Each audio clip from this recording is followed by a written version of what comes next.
స్వరూపైన సభకి నమస్కారం.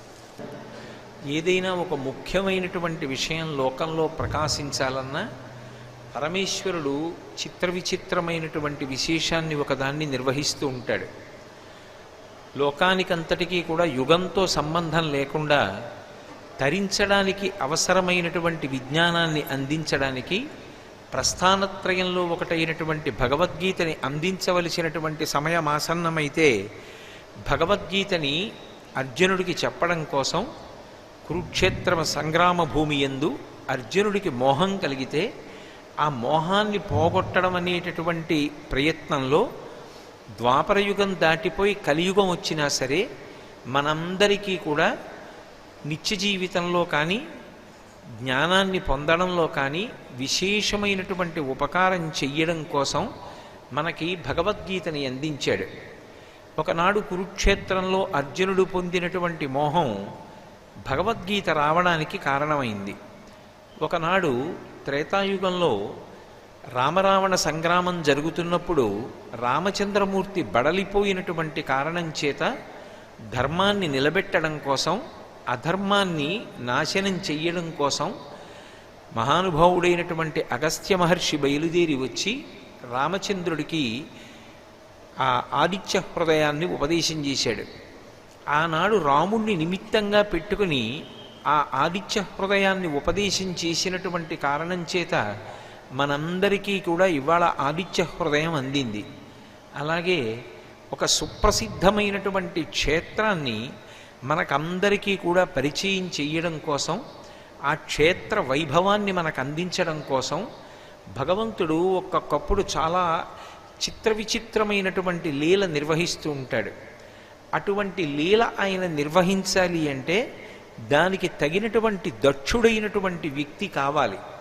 అటువంటి వ్యక్తి ఎదురుగుండా లేకపోతే అంత గొప్ప లీల నిర్వహించడం తేలికైన విషయం కాదు.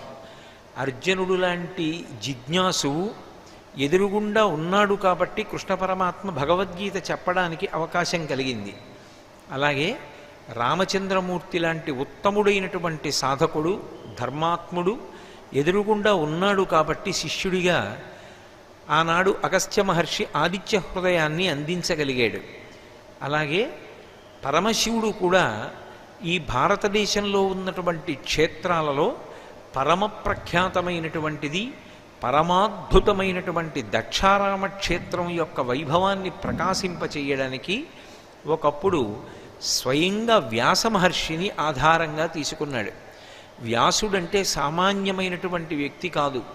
వ్యాసో నారాయణ స్వయం, నారాయణుడే వ్యాసుడిగా అవతరించి ప్రతి యుగంలో ఉండేటటువంటి ప్రజల యొక్క శక్తియుక్తులను ఆయుర్దాయాన్ని లెక్కలో పెట్టుకొని వాళ్ళు ఆ ఆయుర్దాయంలో ఎంతవరకు శాస్త్రాన్ని అభ్యాసం చెయ్యగలరో గణన చేసి దానికి అనుగుణంగా ఉపకారం చేస్తూ ఉంటాడు. కలియుగంలో ఉండేటటువంటి ప్రజల యొక్క ఆయుర్దాయాన్ని దృష్టిలో పెట్టుకొని వేదాన్ని 4గా విభాగం చేసి 4 ఋషులకు అందించి శిష్యులకు, తద్వారా పరంపరాగతంగా ఆ వేదం ప్రచారంలోకి రావడానికి కారణమైనటువంటి మహానుభావుడు ఆయన. 18 పురాణములను ఇవ్వడమే కాకుండా బ్రహ్మసూత్రాల్ని పంచమ వేదమైనటువంటి మహాభారతాన్ని కూడా మనకు అందించాడు. అటువంటి వ్యాస భగవానుణ్ణి అడ్డుపెట్టి కాశీపట్టణంలో ఒకప్పుడు పరమేశ్వరుడు ఒక గొప్ప లీల చేశాడు. ఆ చేసినటువంటి లీల కారణంగా మనకి దక్షారామం యొక్క గొప్పతనం ఏమిటో, దక్షారామ క్షేత్రం యొక్క వైభవం ఏమిటో అర్థం చేసుకోవడానికి ఆ క్షేత్రాన్ని సేవించి మనందరం కూడా భగవంతుని యొక్క పరిపూర్ణమైనటువంటి అనుగ్రహానికి పాత్రులం కావడానికి అవకాశం లభించింది. వ్యాసమహర్షి ఒకప్పుడు 300 మంది శిష్యులతో కలిసి కాశీపట్టణానికి చేరుకున్నాడు. కాశీపట్టణానికి చేరుకోని వాళ్ళు, కాశీపట్టణాన్ని సేవించినటువంటి వాళ్ళు ఉండరు. అటువంటి కాశీపట్టణానికి ఒకప్పుడు వ్యాసుడు కూడా 300 మంది శిష్యులతో కలిసి వెళ్ళి ప్రతిరోజు గంగలో స్నానం చేసి విశ్వేశ్వరుణ్ణి సేవించి అన్నపూర్ణమ్మని విశాలాక్షమ్మని దర్శనం చేసి పరమ పవిత్రమైనటువంటి రీతిలో మంత్రజపం చేస్తూ సత్కాలక్షేపం చేస్తూ గడుపుతున్నాడు. ఇలా గడుపుతున్నటువంటి కాలంలో ఆ కాశీపట్టణం యొక్క ప్రాముఖ్యత అటువంటిది కనుక వ్యాసుడు ఆకర్షింపబడి అక్కడికి రావడం ఆశ్చర్యకరమైనటువంటి విషయం కాదు. కానీ ఉత్తరాన ఉన్నటువంటి కాశీక్షేత్రం ఎంత గొప్పదో, దక్షిణాన్న కూడా కాశీపట్టణం కన్నా యథార్థానికి గొప్పదైనటువంటి ఒక పట్టణం ఉందని, ఆ పట్టణంలో ఉన్నటువంటి శివలింగం కానీ అమ్మవారు కానీ అపారమైనటువంటి అనుగ్రహ ప్రదాతలని లోకానికి తెలియచెయ్యాలని శంకరుడు సంకల్పం చేశాడు. ఆయనకి కాశీపట్టణం అంటే చాలా ప్రీతి. శంకరుడు కాశీయందు ఎంత అనురక్తి కలిగి ఉంటాడు అంటే, భార్య అయినటువంటి పార్వతీదేవి యందు ఎంతటి అనురాగమును కలిగి ఉంటాడో కాశీపట్టణమునందు కూడా అంత అనురాగమును కలిగి ఉంటాడు అని చెప్తారు.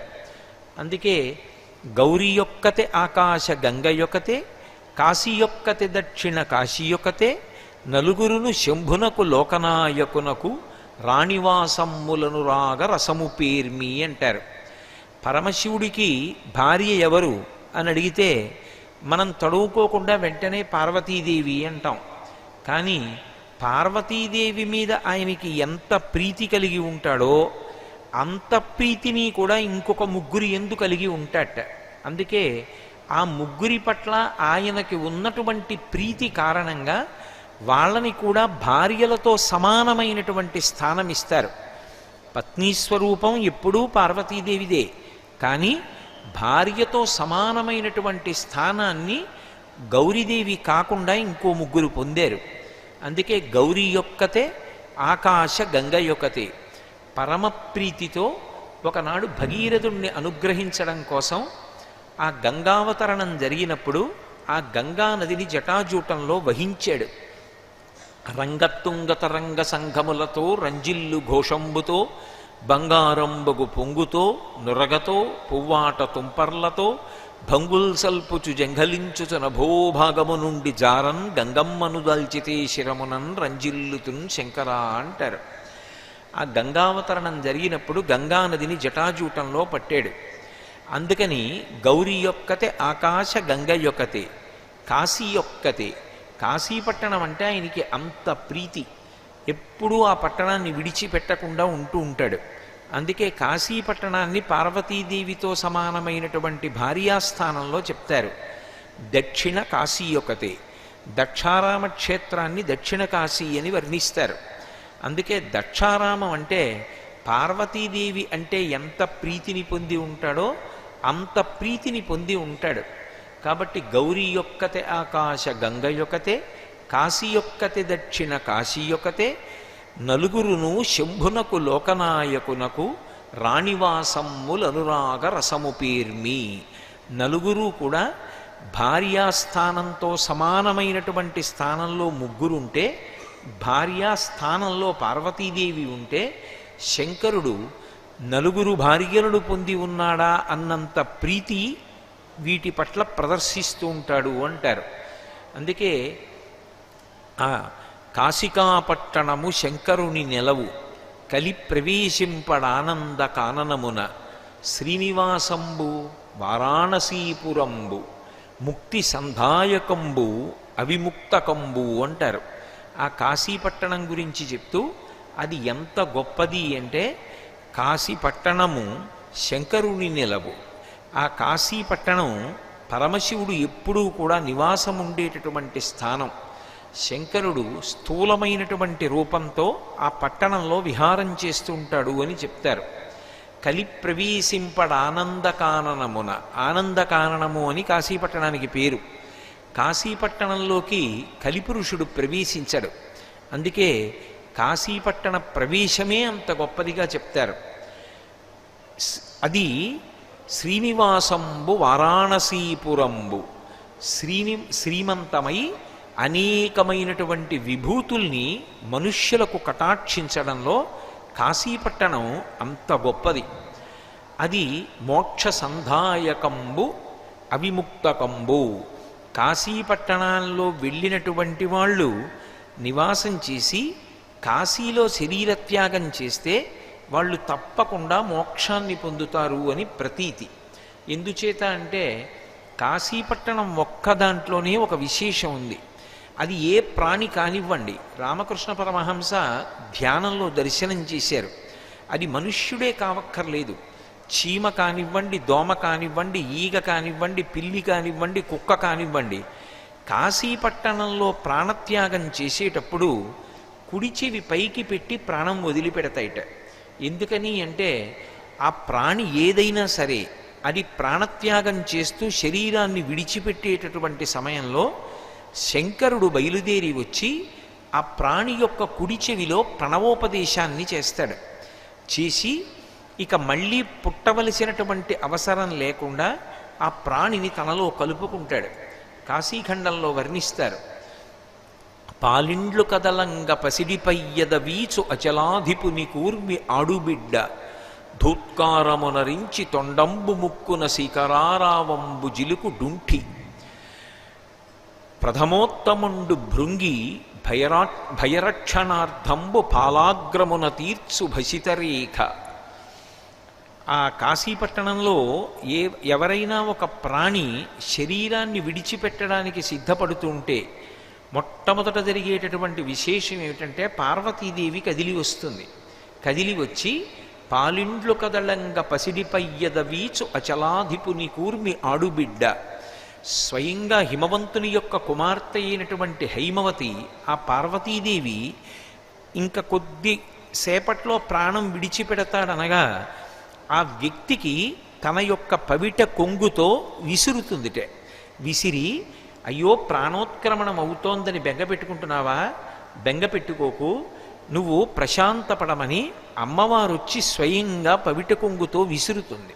కాబట్టి పాలిండ్లు కదలంగ పసిడిపయ్యద వీచు అచలాధిపుని కూర్మి ఆడుబిడ్డ ధూత్కారమునరించి తొండంబు ముక్కున శిఖరారావంబు జిలుకు డుంఠి. డుంఠి గణపతి అని ఉంటాడు అక్కడ. కుడి చేతి వైపుకి తొండం తిరిగి పైన చంద్రవంక ఉంటుంది. ఆ డుంఠి గణపతి బయలుదేరి వచ్చి ప్రాణం ఆ ఊపిరి అందక కొట్టుకుంటున్నటువంటి ఆ ప్రాణి ఎవరుంటారో ఆ ప్రాణి ముక్కు దగ్గర తన యొక్క తొండంతో ఊపిరిలు ఊత్తూ ఉంటాట. అందుకని ధూత్కారమునరించి తొండంబు ముక్కున శిఖరారావంబు జిలుకు డుంఠి. అలాగే ప్రథమోత్తముండు భృంగి భయరక్షణార్థంబు పాలాగ్రమున తీర్చు భసితరేక. ఆ భయాన్ని పోగొట్టడం కోసం మృత్యుభయంతో ఒళ్ళంతా చెమటలు పట్టేసి చాలా భీతితో ఉన్నటువంటి ఆ ప్రాణిని నువ్వేం బెంగపెట్టుకోకోయ్, నువ్వు శంకరుడి యొక్క దర్శనాన్ని పొంది రక్షింపబడతావంటూ ఆ ప్రమదగణాల్లో శ్రేష్ఠుడైనటువంటి భృంగి బయలుదేరి వచ్చి విభూతిని తీసి ఆ ప్రాణం పోతున్నటువంటి ప్రాణి, అది మనుష్యుడే కావక్కర్లేదు, కుక్కవచ్చు పిల్లవచ్చు ఎవరమనివ్వండి, ఆ భృంగి నుదుటి మీద 3 విభూతి రేఖలు పెడతాట. అలాగే గంగాదేవి స్వయంగా బయలుదేరి వచ్చి తన చల్లని చేతితో ఆ ప్రాణోత్క్రమణమవుతున్నటువంటి వ్యక్తి యొక్క శరీరాన్నంతటినీ నిమురుతుంది. దక్షిణ శృతి మీదుగా ధాత్రి త్రెళ్ళి పెద్ద నిద్రకు మాగన్ను పెట్టువేళ పంచజనులకు తారక బ్రహ్మ విద్య అభవడుపదేశమునరించునప్పుడు కాశీ. అందుకు కాశీపట్టణ నివాసమని కోరుకుని కాశీపట్టణానికి వెళ్ళిపోతారు. ఆఖరిసారి ఊపిరి వదిలిపెట్టేటటువంటి సమయంలో ఇక ప్రాణోత్క్రమణం అవుతోందనగా కుడి చెవి పైకొచ్చేటట్టుగా ప్రాణి తిప్పి పడిపోయేటట్టుగా చేసి పక్కన ఆయన ధరించినటువంటి గంటలు మోగుతుండగా శంకరుడు బయలుదేరి వచ్చి ఆ ప్రాణి యొక్క కుడి చెవిలో తారక మంత్రాన్ని ఉపదేశించేస్తాడు. అంతటి మహానుభావుడు శంకరుడే స్వయంగా వచ్చి ప్రాణోత్క్రమణం అవుతున్నటువంటి ఆ జీవి యొక్క కుడి చెవిలో తారక మంత్రాన్ని ఉపదేశం చేస్తూ ఉంటే పరమ సంతోషంగా ఆ పరమశివుని యొక్క ముఖాన్ని చూస్తూ పక్కన కూర్చున్నటువంటి పార్వతీదేవి, అలాగే గంగమ్మ, ఆ భృంగి, ఆ డుంఠి గణపతి, వీళ్ళందరి యొక్క అనుగ్రహానికి పరవశించిపోతూ చిట్ట చివర శంకరుడు కుడిచివిలో చెప్పినటువంటి ఆ తారక మంత్రం యొక్క ఉపదేశాన్ని పొంది ఇక మళ్ళీ పుట్టవలసినటువంటి అవసరం లేనటువంటి రీతిలో శంకరుని యందు ఐక్యమైపోతాడు ఆ జీవి. ఇది కాశీపట్టణంలో ఎవరో శరీరం విడిచిపెట్టినటువంటి ఒక్క మనుష్యుడి విషయంలో కాదుట, ఏ ప్రాణి కాశీపట్టణంలో శరీరాన్ని విడిచిపెట్టినా కూడా ప్రాణోత్క్రమణ వేళలో పరమశివుడు కదిలి వచ్చి ఇదే రీతిలో తారక మంత్రాన్ని ఉపదేశం చేసి ఆ ప్రాణి ఇక మళ్ళీ పుట్టవలసిన అవసరం లేకుండా మోక్షాన్ని కటాక్షిస్తాడు అని చెప్పబడుతుంది. అందుకే కాశీపట్టణం అంత ప్రఖ్యాతి. కాశీలో మరణించాలి అని చెప్పి కోరుకుంటూ ఉంటారు. దానికి కారణం అది. మరణించాలి అన్న మాటకు అర్థం ఏమిటంటే బలవంతంగా అని కాదు, తనంత తానుగా ఆయుర్దాయం పూర్తయి కాశీపట్టణంలో శరీరం విడిచిపెడితేనే అన్వయం చేసుకోవాలి. కాబట్టి అంత గొప్ప కాశీపట్టణం. ఆ కాశీపట్టణంలో పార్వతీ పరమేశ్వరులకు ఉండేటటువంటి అనుగ్రహం అటువంటిది. అటువంటి కాశీపట్టణానికి వ్యాసుడు కూడా చేరుకున్నాడు. 300 మంది శిష్యులతో ప్రతిరోజు పాఠం చెప్తూ, మంత్రజపం చేస్తూ, విశ్వనాథలింగానికి అభిషేకం చేస్తూ, అన్నపూర్ణమ్మని విశాలాక్షిని సేవిస్తూ పరమ పవిత్రంగా గడుపుతున్నాడు. ఒకనాడు శంకరుడికి ఒక ఆలోచన వచ్చింది. ఈ కాశీపట్టణం మోక్షపురి, ఇక్కడ భోగాన్ని కోరకూడదు, ఇక్కడికి వచ్చినటువంటి వాళ్ళు సుఖం కావాలి అని అడగకూడదు. ఒకవేళ నిజంగా ఏదైనా ఇబ్బంది కలిగినా కూడా దాన్ని తట్టుకుని నిలబడాలి. ఎందుచేత అంటే ఇది మోక్షపురి కనుక. దీని యొక్క వైభవాన్ని ప్రకాశింపచెయ్యాలి అంటే వ్యాసుడి కన్నా యోగ్యుడైనటువంటి వ్యక్తి నాకెక్కడ దొరుకుతాడు? అందుకే ఈ వ్యాసుణ్ణి అడ్డుపెట్టి కాశీపట్టణం యొక్క గొప్పతనాన్ని చెప్పడమే కాకుండా దక్షిణంలో ఆంధ్రదేశంలో ఉన్నటువంటి దక్షారామం యొక్క వైభవాన్ని కూడా ప్రకాశింపచేస్తాను. అసలు వ్యాసుడంతటి వాడు కాశీపట్టణానికి వచ్చి ఒక కష్టం పెడితే ఎంత తట్టుకుంటాడో చూడాలనుకున్నాడు. పార్వతీదేవిని దగ్గరికి పిలిచాడు. పిలిచి ఒక మాట చెప్పాడు. బాదరాయుడిని చిత్తశుద్ధి ఏపాటి ఎదియో ఎరుంగవలయు కావున అతడు భిక్షకేగుదించినప్పుడు ఏ ఇంట భిక్ష దొరకంగా చెయ్యవలయు సుమ్మి అన్నాడు. బాదరాయణుడైనటువంటి వ్యాసుడు 300 మంది శిష్యులతో కలిసి మధ్యాహ్న వేళలో విప్రవీధులలోకి వెళ్ళి భవతి భిక్షాందేహి అంటాడు. ఆ కాశీపట్టణంలో మధ్యాహ్న వేళలో ఆ భిక్ష ఏ ఇంటి ముందుకు వెళ్ళినా పెడతారు. ఒక్క కాశీపట్టణంలోనే ఒక విశేషం. ఇంట్లో శవం ఉన్నా కూడా ఇంటికి వచ్చినటువంటి వాళ్ళకి భిక్ష పెడతారు కాశీలో. మధ్యాహ్న వేళలో అన్నపూర్ణమ్మే అన్నం పెడుతుంది అని ప్రతీతి కాశీపట్టణంలో. అందుకని మధ్యాహ్న వేళలో వ్యాసుడు 300 మంది శిష్యులతో కలిసి భిక్షాటనకు వస్తాడు. అసలు అన్నం దొరకకుండా చెయ్యి. ఎంతకాలం దొరకకుండా చేస్తావో తెలుసా? ఎంతకాలం దొరకకుండా ఉన్నా వ్యాసుడు ఓపికతోనే ఉంటాడా అన్నది చూడు. అందుకని అతను ఏ ఇంటికి వెళ్ళినా కూడా భిక్ష లభించకూడదు. నువ్వు అన్నపూర్ణవి కనుక ఏ ఇంట భిక్ష లభించకుండా చూడు. ఏం చేస్తాడో వ్యాసుడు చూద్దాం అన్నాడు. ఇప్పుడు అన్నపూర్ణమ్మ తన యొక్క పతి ఆజ్ఞ మేరకు వ్యాసుడికి కానీ వ్యాసుని యొక్క శిష్యులకు కానీ ఎక్కడ అన్నం దొరకకుండా చేసింది. ఈ భీమఖండాన్ని బట్టి అయితే దక్షారామం యొక్క వైభవాన్నంతటినీ శ్రీనాథుడు ఈ భీమఖండంలో వర్ణించాడు. ఆ భీమేశ్వర పురాణాన్ని ఆధారం చేసుకుని చూస్తే 7 రోజులు పూర్తయిపోయింది, అన్నం దొరకలేదు. 8వ రోజున భిక్షాపాత్ర పట్టుకుని వ్యాసుడితో పాటు 300 మంది శిష్యులు కూడా బయలుదేరారు. బయలుదేరి తిరిగే ఇంటింట భిక్షాం ప్రదేహి అనచు బాదరాయణుడు ఈశాను పట్టణమున కాని చిత్రముగా ఒట్టు పెట్టినట్లు ఏ యుగ్మలియును పిలిచి ఒక పట్టెడన్నంబు పెట్టదయ్యే. ఆయన కాశీ అంతా తిరిగాడు. 8వ రోజున కూడా భవతి భిక్షాందేహి అంటూ ప్రతి ఇంటి ముందు నిలబడ్డాడు. కానీ ఏదో ఒట్టు పెట్టినట్టుగా ఎవ్వరూ బయటికి వచ్చి పట్టెడన్నం కూడా ఆయన యొక్క భిక్షాపాత్రలో వేయలేదు. ఒకరేమో ఉండండి ఉండండి ఇంకా వంట అవ్వలేదన్నారు. ఒకరేమో ఇంట్లో ఏదో కార్యం జరుగుతోంది తర్వాత రండి అన్నారు. ఇలా ఒక్కొక్కళ్ళు ఒక్కొక్క వంక చెప్పారు తప్ప ఎవ్వరూ కూడా పిలిచి పట్టెడన్నం పెట్టినటువంటి వాళ్ళు లేరు. చూశాడు వ్యాసుడు, ఎక్కడ లేని కోపం వచ్చేసి ఆ భిక్షాపాత్రని తీసుకుని అక్కడ ఉన్నటువంటి ఒక పెద్ద బండరాయి కేసి కొట్టి 100 ముక్కలు చేశాడు. చేసి గబగబా గంగానది దగ్గరికి వెళ్ళి తన చేతిలో ఉన్నటువంటి కమండలాన్ని ముంచి నీరు తీసుకొచ్చి కాశీపట్టణాన్నంతటినీ కూడా శపిస్తాను. 7 రోజులైంది, ఇవాళ 8వ రోజు. ఒక్క మెతుకు అన్నం నేను కానీ నా శిష్యులు కానీ తినలేదు. వచ్చినటువంటి అతిథులకు భవతి భిక్షాందేహి అని నిలబడిన ఒక మెతుకు పెట్టనటువంటి పౌరులున్నటువంటి ఈ కాశీపట్టణం వృద్ధిలోకి రావడానికి వీల్లేదు. కాబట్టి నేను ఈ కాశీపట్టణాన్ని శపిస్తానన్నాడు. అపారమైనటువంటి కోపం వచ్చినవాడు పరమశివుడంతటి వాడికి భార్యాస్థానంతో సమానంగా కీర్తింపబడేటటువంటి కాశీపట్టణాన్ని శపించచ్చా శపించకూడదా అనేటటువంటి యుక్తాయుక్త విచక్షణ మరిచిపోయినటువంటి వాడై శపించడానికి పూనుకుని ఆ నీళ్లు కుడి చేతిలో పోసుకుని ఇక కాశీపట్టణాన్ని శపించడానికి సిద్ధపడుతున్నాడు. కానీ విచిత్రం ఏమిటంటే ఆ నీళ్లు చల్లుదామని చెయ్యి పైకెత్తుదామంటే ఆ చెయ్యి పైకి లేవట్లేదు. కానీ కోపంతో ఊగిపోతున్నాడు, వణికిపోతున్నాడు. మనసులో మాత్రం అనుకుంటున్నాడు, కాశీకి 3 రకములైనటువంటి శాపాన్ని ఇవ్వాలి అని మనసులో అనుకున్నాడు. ధనము లేకుండెదురుగాక 3 తరములందు, 3 తరములు చెడుగాక మోక్షలక్ష్మి, విద్యయును 3 తరములు లేకుండుగాక పంచజనులకు కాశీ పట్టణమున అని.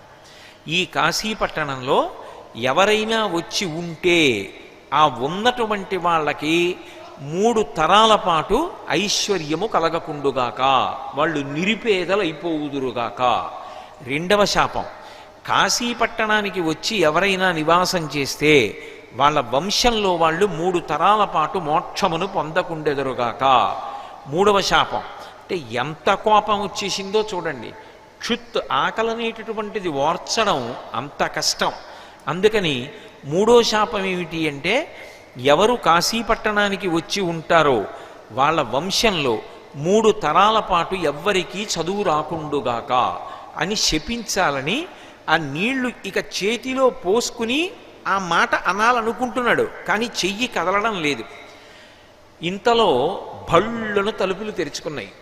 ఒక ఇంటిలో నుంచి ఒక 50 సంవత్సరముల వయస్సు కలిగినటువంటి ఒక ముత్తైదువ బయటికి వచ్చింది. యవ్వనంలో ఉన్నటువంటి పరిచారిక యొక్క భుజం మీద చెయ్యి వేసుకుని వీధి తలుపులు తీసి బయటికి వచ్చింది. అంత దూరంలో నిలబడి ఊగిపోతున్నాడు వ్యాసుడు. వేద పురాణ శాస్త్ర పదవీ నదవీయసి అయిన పెద్ద ముత్తైదువ, కాశికానగర హాటకపీఠ శిఖాదిరూఢ అయ్యాదిమశక్తి, సంయమీవరా ఇటు రమ్మని వీచ హస్త సంజ్ఞాదరలీల హస్త కటకాభరణంబులు గల్లుగల్లనన్ అన్నాడు. ఆవిడ ఒక్కసారి ఓ సంయమీవరా అని పిలిచింది. ఓ ముని ఇలా రా అని ఇలా పిలవడంలో ఆవిడ యొక్క చేతికి ఉన్నటువంటి గాజులన్నీ కూడా గల్లు అన్నాయి ఒక్కసారి. ఎవరావిడ? స్వయంగా అన్నపూర్ణమ్మ, పార్వతీదేవి, పరమశివుని యొక్క ఇల్లాలు. కాశీపట్టణాన్ని ఎక్కడ శపిస్తాడోనని ఆవిడ బయటికి వచ్చింది. బయటికి వచ్చి వేదపురాణ శాస్త్ర పదవీ నదవీ ఎసి అయిన పెద్ద ముత్తైదువ, ఆ తల్లి లోకాలలో ఉన్నటువంటి ముత్తైదువలకందరికీ కూడా పెద్ద ముత్తైదువ. నిత్యాయ త్రిగుణాత్మనే పురజితే కాత్యాయని శ్రేయసే సత్యాయ ఆద్య కుటుంబినే అంటారు శంకరాచార్యులు వారు. మొట్టమొదటి దంపతులు లోకంలో ఎవరంటే పార్వతీ పరమేశ్వరులే. అందుకే ముత్తైదువులందరిలోకి పెద్ద ముత్తైదువ ఎవరు అంటే పార్వతీదేవి. అందుకే రుక్మిణీదేవి అంతటిది కూడా ఆ గౌరీదేవిని సేవించినప్పుడు రుక్మిణీ కళ్యాణంలో ఆ తల్లి నిన్ను నమ్మిన వారలన్నటికి నాశము పొందరు కదమ్మ ఈశ్వరి అంటుంది. నిన్ను నమ్మిన వారు ఎప్పుడూ కూడా నాశనాన్ని పొందరు అంటుంది. అంత గొప్ప తల్లి. అటువంటి పార్వతీదేవి బయటికి వచ్చి ఒకసారి చూసి ఆ కాశికానగర హాటకపీఠ శిఖాధిరూఢ అయ్యాదిమశక్తి, ఆదిశక్తి స్వరూపం ఆవిడ. అటువంటి తల్లి సంయమీవరాయుటు రమ్మని వీచ హస్త సంజ్ఞాదరలీల హస్త కటకాభరణంబులు గల్లుగల్లనన్. చేతి గాజులు గల్లుమంటుండగా ఓ సంయమీవరా ఇటు రావోయ్ అని పిలిచింది. పిలిచేటప్పటికీ ఆ శపిద్దామనుకున్నటువంటి వ్యాసుడు ఆ బయటికి వచ్చినటువంటి ఆ తల్లి వంక చూడగానే ఒక్కసారి మనసు ప్రశాంతపడి ఆ నీళ్లు విడిచిపెట్టి శపించకుండా తిన్నగా బయలుదేరి వచ్చి నిలబడ్డాడు. ఆవిడ చూసింది వ్యాసుడు వంక. చూసి ఒక మాట అంది, భిక్షలేదని ఇంత కోపింతురయ్య కాశికాపట్టణము మీద కనికేయ నీదు చిత్తశుద్ధి తెలియంగ నీలకంఠుడింతె చేసి కాని కూడేమి బ్రాతి అంది. ఓయ్ వ్యాసుడా, కన్యాపుత్రుడా, సత్యవతీదేవి కుమారుడుగా జన్మించినటువంటి వాడా, నీకు కాశీపట్టణం మీద భిక్ష దొరకలేదని ఇంత కోపం వచ్చిందా? భిక్ష లేదని ఇంత కోపింతురయ్య, ఏకంగా కాశికాపట్టణము మీద కనికేయ, కాశికాపట్టణం మీద ఇంత కోపం వచ్చి కాశీని శపించేద్దామని అనుకుంటున్నావా? నీదు చిత్తశుద్ధి నిరుగంగ నీలకంఠుడింత చేసి కాని, నీలకంఠుడైనటువంటి శంకరుడు నువ్వు ఎంత తట్టుకుంటావో నీ చిత్తశుద్ధి ఎంతో చూడాలని ఇంత చేశాడు తప్ప కాశీపట్టణాన్ని శపిస్తావా? తప్పు కదా. కూడేమి భ్రాతి, కాశీపట్టణంలో అన్నం దొరకకపోవడం అన్న మాట ఉంటుందా? కాశీలో అన్నం దొరకకపోవడం ఉండదు. ఎందుకో తెలుసా? కాశీపట్టణం ఒక్క దాంట్లో ఒక విశేషం ఉంది. మధ్యాహ్నం 12 గంటలు అయ్యేటప్పటికీ ఎవరో ఒక స్త్రీ రూపంలో ఆకలిగొన్న వారికి స్వయంగా విశాలాక్షి అమ్మవారు అన్నపూర్ణాస్వరూపంగా అన్నం పెడుతుంది. అందుకే ఇప్పటికీ మీరు కాశీలో నివాసం చేసేటటువంటి పెద్దలను అడగండి, కాశీపట్టణంలో ఆకలితో పడిపోవడం అనేటటువంటిది ఉండకుండా అమ్మవారు ప్రతివాడికి అక్కడ అన్నం పెడుతుంది అని చెప్తారు.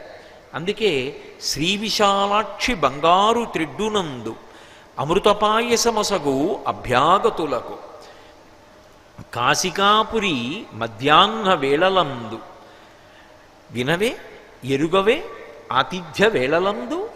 అతిథులు వచ్చి అన్నం తినేటటువంటి వేళ మధ్యాహ్న కాలం. ఓ వ్యాసుడా, నీకు తెలియదా? కాశీపట్టణంలో మధ్యాహ్నం 12 గంటలు అయ్యేసరికి అన్నపూర్ణమ్మ ఎవరో ఒక స్త్రీ రూపంలో వస్తుంది. వచ్చి తప్పకుండా ఆకలిగొన్నటువంటి వారికి అన్నం పెడుతుంది. అందుకే కాశీపట్టణంలో అన్నం దొరకకపోవడం అనేటటువంటిది ఉండదు. శ్రీ విశాలాక్షి బంగారు తిడ్డునందు అమృతపాయసమొసగున అభ్యాగతులకు. పిలవకపోయినా వచ్చినటువంటి వాళ్ళకి ఆ తిడ్డుతోటి అమృత పాయసాన్ని పెడుతోంది విశాలాక్షి. అటువంటి ఊరని నీకు తెలియదా? ఇటువంటి కాశీపట్టణాన్ని శపిద్దామని అనుకుంటున్నావా అని ఆమె ఓదార్చి, నీకు ఆకలి వేసి కదూ ఇంత కోపం వచ్చింది, ఈ కాశికాపట్టణం యొక్క వైభవం నీకు తెలియనిదా? కాబట్టి ఒక పని చెయ్యి, నీకు అన్నం కావాలని కదా బాధపడుతున్నావు, 300 మంది శిష్యులతో కలిసి వెళ్ళి గంగానదిలో స్నానం చేసి చక్కగా శివాభిషేకం చేసి తిరిగి రండి. మీ అందరూ మీరు వచ్చేటప్పటికి మీకు అందరికీ కూడా అన్నం సిద్ధంగా ఉంటుంది, కడుపు నిండా భోజనం పెడతానంది. ఆమె ఎవరో తెలుసుకోలేదు వ్యాసుడు. కానీ అమ్మయ్య 7 రోజులైంది, 8వ రోజు ఇవాళ ఒక తల్లి అన్నం పెడతానంది, అంతే చాలని 300 మంది శిష్యులతో కలిసి గంగానదికి వెళ్ళి స్నానం చేసి పరమశివలింగానికి అభిషేకం చేసుకుని ఆ విశాలాక్షిని సేవించి, ఏ ఇంటి ముందు ఆ స్త్రీ కనపడి మధ్యాహ్నకాలమునందొస్తే భోజనం పెడతానని మాట ఇచ్చిందో ఆ ఇంటికి వచ్చాడు. వచ్చేసరికి తలుపు తెరిచి రండి రండని ఆహ్వానం చేసింది. ఆమె యొక్క పరిచారికలు ఉన్నారు అక్కడ.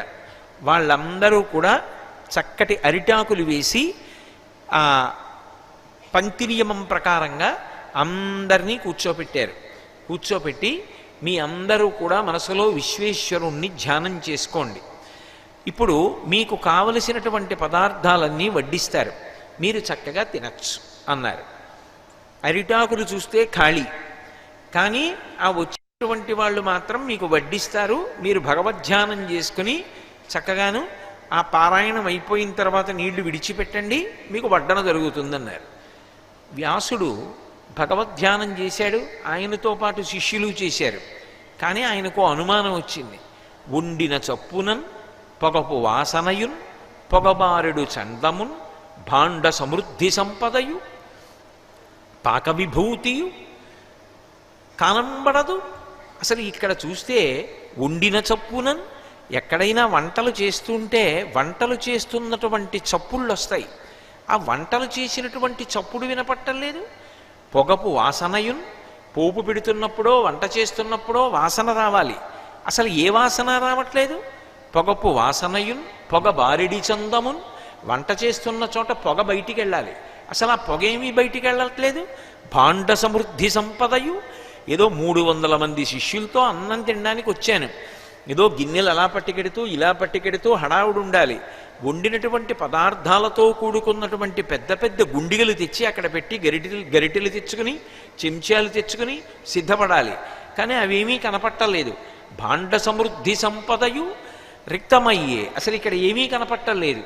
నేడు కూడా భోజనంబు లేకుండుట కాననయ్యడిది అసితోత్పల గంధియు ఏమి మాయయో అనుకున్నాడు. నల్ల కలువల వాసన వచ్చేటటువంటి శరీరం కలిగినటువంటి ఈ వృద్ధ స్త్రీ అబద్ధమాడిందో ఏమో. ఎందుచేత అంటే ఎక్కడా పొగపు వాసన కానీ వంట చేసినటువంటి దాఖలాలు కానీ కనపట్టలేదు. కాబట్టి నేడు కూడా భోజనంబు లేకుంటుట కాననయ్యడిది ఈ అసితోత్పల గంధియు ఏమి మాయయో. నాకు అనుమానంగా ఉంది, బహుశः ఇవాళ కూడా ఉపవాసమే, ఇవాళ కూడా అన్నం లేదు అనుకున్నాడు. కానీ ఇంతలో స్త్రీలు వచ్చి అభిగారం చేశారు. అంటే విస్తట్లో నెయ్యి వేసి మీ అందరూ కళ్ళు మూసుకుని మీకు ఏ ఏ పదార్థాలు తినాలని సంకల్పం ఉందో ఆ పదార్థాలన్నింటినీ స్మరించండి అన్నారు. భక్ష్య భోజ్య లేహ్య చోష్యములనేటటువంటి 4 రకాలు పానీయములు, అంటే త్రాగేటటువంటివి, పప్పులు కూరలు పచ్చళ్ళు పులుసులు అన్నీ ఎవరెవరు ఏవి కోరుకున్నారో ఆ పదార్థాలన్నీ కూడా విస్తళ్ళ నిండా వచ్చాయి. విచిత్రం ఏమిటంటే వ్యాసుడు శిష్యులతో కలిసి పరిశీచనం చేసి అన్నం తినడం మొదలుపెట్టాడు. ఆ అన్నం తింటున్నప్పుడు ఎంత పప్పు ఇంకొంచెం వేస్తే బాగుంటుందని మనసులో సంకల్పం జరుగుతుందో అంత పప్పు విస్తట్లోకి వస్తోంది. ఇంకా ఎంత కూర ఉంటే బాగుంటుందని మనసులో అనుకుంటున్నాడో వెంటనే అంత కూర వస్తోంది. అక్కడ ఆవిడ అలాగే నిలబడింది. కానీ ఎక్కడా ఒకళ్ళు వంటపాత్ర తెచ్చి వడ్డించినటువంటి దాఖలాలు లేవు. కానీ విస్తట్లో మాత్రం ఎంత పదార్థం ఇంకా ఉంటే బాగుండనిపిస్తోందో అంత పదార్థం మాత్రం విస్తట్లో పుడుతోంది. చక్కగా కడుపు నిండా భోజనం చేశారు. ఉత్తరాపోసనం పట్టారు. పట్టిన తరువాత ఆ ప్రక్కన ఉన్నటువంటి మందిరంలోకి వచ్చి వ్యాసుడిని శిష్యులతో కలిసి విశ్రాంతి తీసుకోమంది ఆ స్త్రీ. వీళ్ళందరూ వెళ్ళి అక్కడ కూర్చుని విశ్రాంతి తీసుకుంటున్నారు. కొంతసేపు అయిన తరువాత ఆమె శంకరుడితో కలిసి వచ్చింది. శంకరుడు వస్తున్నాడు అంటే ముందు నందీశ్వరుడు రావాలి, భృంగి రావాలి. కానీ నంది రాలేదు, భృంగి రాలేదు. తిన్నగా పార్వతీదేవితో కలిసి పరమశివుడు వచ్చాడు. విచిత్రం ఏమిటంటే ఈ దక్షారామం యొక్క విశేషంలో భీమేశ్వర పురాణంలో స్వయంగా చెప్పుకున్నాడు వ్యాసుడు. నాకు ఆ పార్వతీ పరమేశ్వరులు ఇద్దరూ కలిసి నడిచి వచ్చిన ఎదురుగుండా నిలబడితే నాకు ఆ గౌరీదేవిని చూచినప్పుడు మాత్రం చాలా సంతోషం వేసింది మనసులో. శంకరుణ్ణి చూసినప్పుడు మాత్రం చాలా కోపం వచ్చింది. ఎందుకంటే ఆయన అన్నం దొరకకుండా చూడమని చెప్పాడు. ఆవిడ పిలిచి అన్నం పెట్టింది. అందుకే గౌరిని చూచినప్పుడంచిత మహాకారుణ్య సంపత్తియున్ తారానాయకమౌళి చూచినప్పుడు ఉజ్జత్క్రోధ సంరంభమున్ సంతోషంబు సంత్రాసమున్ పూరించన్మది ఏమి చెప్పెదవు మహాపుణ్యాత్మక కుంభోద్భవ అంటాడు. అగస్త్యుడితో మాట్లాడుతూ అగస్త్యుడికి చెప్పాడు ఈ విశేషాలన్నీ. చెప్తూ ఆయనతో అన్నాడు, ఆ పార్వతీ పరమేశ్వరులు ఇద్దరూ వచ్చిన ఎదురుగుండా నిలబడ్డారు. ఆ నిలబడినప్పుడు గౌరిని చూచినప్పుడు మహాకారుణ్య సంపత్తియున్ లోపల నుంచి ఎక్కడ లేని ప్రేమ పొంగి పొరలింది. తారానాయకమౌళి చూచినప్పుడు జక్రోధ సంరంభమున్. ఆ తారానాయకమౌళి అంటే తారలకు నాయకుడైనటువంటి చంద్ర ఆ బింబాన్ని చంద్రరేఖని ఆ కొప్పులో ధరించేటటువంటి అలవాటు ఉన్నటువంటి చంద్రమౌళి అయినటువంటి శంకరుణ్ణి చూసేటప్పటికి మాత్రం తారానాయకమౌళి చూచినప్పుడు జక్రోధ సంరంభమున్ నాకు ఎక్కడ లేని కోపం వచ్చింది. కానీ తమాయించుకుని నిలబడ్డాను. తోరంబయ్యపుడంతరంగమున సంతోషంబు సంత్రాసమున్. నాకు ఒకేసారి గొప్ప సంతోషం వచ్చింది. ఎందుకని పక్కన పార్వతీదేవి ఉంది. అలాగే విపరీతమైన కోపం వచ్చింది. ఎందుకు? పక్కనే శంకరుడు ఉన్నాడు. శంకరుణ్ణి చూస్తే కోపం, పార్వతీదేవిని చూస్తే సంతోషం. పూరించన్ వినుమేమి చెప్పుదు మహాపుణ్యాత్మక కుంభోద్భవ. ఓ అగస్త్యుడా, నాకు ఆ పార్వతీ పరమేశ్వరుల్ని చూసినప్పుడు ఏకకాలంలో సంతోషము కోపము రెండు పెళ్ళుబుకే. శంకరుడు మాత్రం నా వంక కోపంగా చూశాడు, పార్వతీదేవి ప్రేమగా చూసింది. అదేమిటి? వాళ్ళిద్దరూ ఆది దంపతులు కదా, ఇద్దరు ఒకలా చూడాలి కదా, ఇద్దరు మనసులు ఒకటి కదా. మరి అటువంటిది శంకరుడు కోపంగా చూడడం ఏమిటి, పార్వతీదేవి ప్రేమగా చూడడం ఏమిటి అంటే, కాశి శివునకు శుద్ధాంత కాంతకాన దానిపయ్యలిగి కోపంపు పాత్రమైతి. కాశి గౌరికి సవతియౌ కాన నేను దానిపై ఎలిగి ప్రేమంపు పాత్రమైతి అన్నాడు. ఎంత అద్భుతమైన పద్యరచన చేశాడు శ్రీనాథుడు నిజంగా. కాశీ శివునకు శుద్ధాంతకాంతకాన. కాశీపట్టణం పరమశివుడికి భార్యతో సమానమైనటువంటి స్థానంలో ఉంటుంది కాబట్టి, ఆ పరమశివుడితో సమానమైనటువంటి స్థానాన్ని పొందినటువంటి ఆ కాశీపట్టణం మీద నేను కోపం పొందాను కాబట్టి శంకరుడికి నా మీద కోపం వచ్చింది. మరి ఆయన భార్య మీద కోపగించిన వాడికి ఎవరలా కోపగిస్తాడో వాడి మీద శంకరుడికి కోపం రాదు. అందుకని ఆయన భార్యతో సమానమైన కాశీపట్టణం మీద నేను కోప్పడ్డాను కాబట్టి శివుడు నా మీద కోప్పడ్డాడు. పార్వతీదేవి ప్రేమగా ఎందుకు చూసింది అంటే, పార్వతీదేవి శంకరుడికి భార్యే, కాశీపట్టణం కూడా శంకరుడికి భార్యతో సమానం. అప్పుడు పార్వతీదేవికి కాశీపట్టణం ఏమవుతుంది? సవతి అవుతుంది. ఎప్పుడూ కూడా సవతి మీద ఎవరైనా చాడీలు చెప్పినా, సవతిని చిన్నపుచ్చినా వాళ్ళంటే యువతల వాళ్ళు ఇష్టపడతారు. అందుకని కాశీపట్టణాన్ని శపించడానికి వ్యాసుడు సిద్ధపడ్డాడు కాబట్టి గౌరీదేవి మాత్రం నా మీద ప్రేమ పెంచుకుంది. కాశీ శివునకు శుద్ధాంత కాంతకాన దానిపై ఎలిగి కోపంబు పాత్రమైతి. కాశీ గౌరికి సవతియవు కాననేను దానిపై ఎలిగి ప్రేమంపు పాత్రమైతి. ఆ కాశీపట్టణం మీద అలిగి పార్వతీదేవి యొక్క ప్రేమకి పాత్రుణ్ణయ్యాను. లోకంలో ఎక్కడైనా ఆది దంపతుల యొక్క అనుగ్రహానికో ఆగ్రహానికో నోచుకుంటారు. కానీ విచిత్రం ఏమిటంటే, నేను పార్వతీదేవి అనుగ్రహానికి నోచుకున్నాను, శంకరుడి యొక్క ఆగ్రహానికి నోచుకున్నాను. శంకరుడు అన్నాడు, వీడు కాశీయందుండరాదు, వీడు కాశీపట్టణంలో ఉండడానికి అర్హత కలిగినటువంటి వాడు కాడు. ఎందుకని? క్రోధనుండెక్కడ, వీడికి విపరీతమైనటువంటి కోపం. 7 రోజులు అన్నం దొరకలేదుట. మోక్షపురి కాశీపట్టణం అంటే, ఇక్కడ భోగం దొరకమంటే దొరకదు. చిన్న కష్టాన్ని ఓర్చలేకపోయాడు. ఓర్చలేక 8వ రోజు కూడా అన్నం దొరకలేదని భిక్షాపాత్రని 100 ముక్కలు చేసి కాశీపట్టణాన్ని శపించపోయాడు. అటువంటి వాడు ఈ కాశీపట్టణంలో ఉండడానికి అర్హత కలిగినటువంటి వాడు కాడు. క్రోధనుండెక్కడ, కైవల్య కుల గృహంబు నాదు నివాసంబు కాశీ ఎట్లు. నేను ఉండేటటువంటి ప్రదేశం మోక్షపురి అయినటువంటి కాశీపట్టణం ఎక్కడ.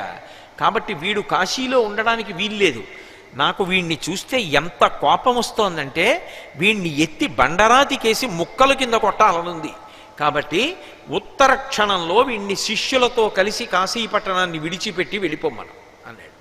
అని వ్యాసుడితో అనలేదు. ఎంత కోపం వచ్చిందంటే పార్వతీదేవితో అన్నాడు. నిజానికి శంకరుడికి అలా కోపం వస్తుందా? మీరిక్కడ ఒక్క విషయాన్ని ఆలోచించాలి. ఎందుకు ఈ లీల చేశాడు అసలు శంకరుడు? ఎందుకు అసలు వ్యాసుడికి అన్నం దొరకకుండా చేశాడు అంటే, కాశీపట్టణం కన్నా కూడా గొప్పదైనటువంటి పట్టణం ఒకటి ఉంది దక్షిణ భారతదేశంలో. విశేషించి మన రాష్ట్రంలో ఉండడం మనందరికీ కూడా అంత సంతోషదాయకమైనటువంటి విషయం.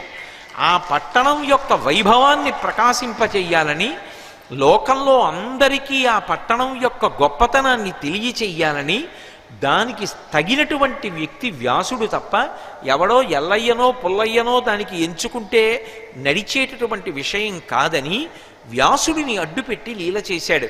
చేసి ఆయన వెంటనే ఇక్కడి నుంచి ఈ వ్యాసుడిని శిష్యులతో కలిసి పొమ్మనం అని లోపలికి వెళ్ళిపోయాడు. వ్యాసుడు చాలా బాధపడుతూ కాశీపట్టణాన్ని వదిలిపెట్టడానికి సిద్ధపడ్డాడు. మరి పరమశివుడి యొక్క శాసనం ఏమి చేయగలడు?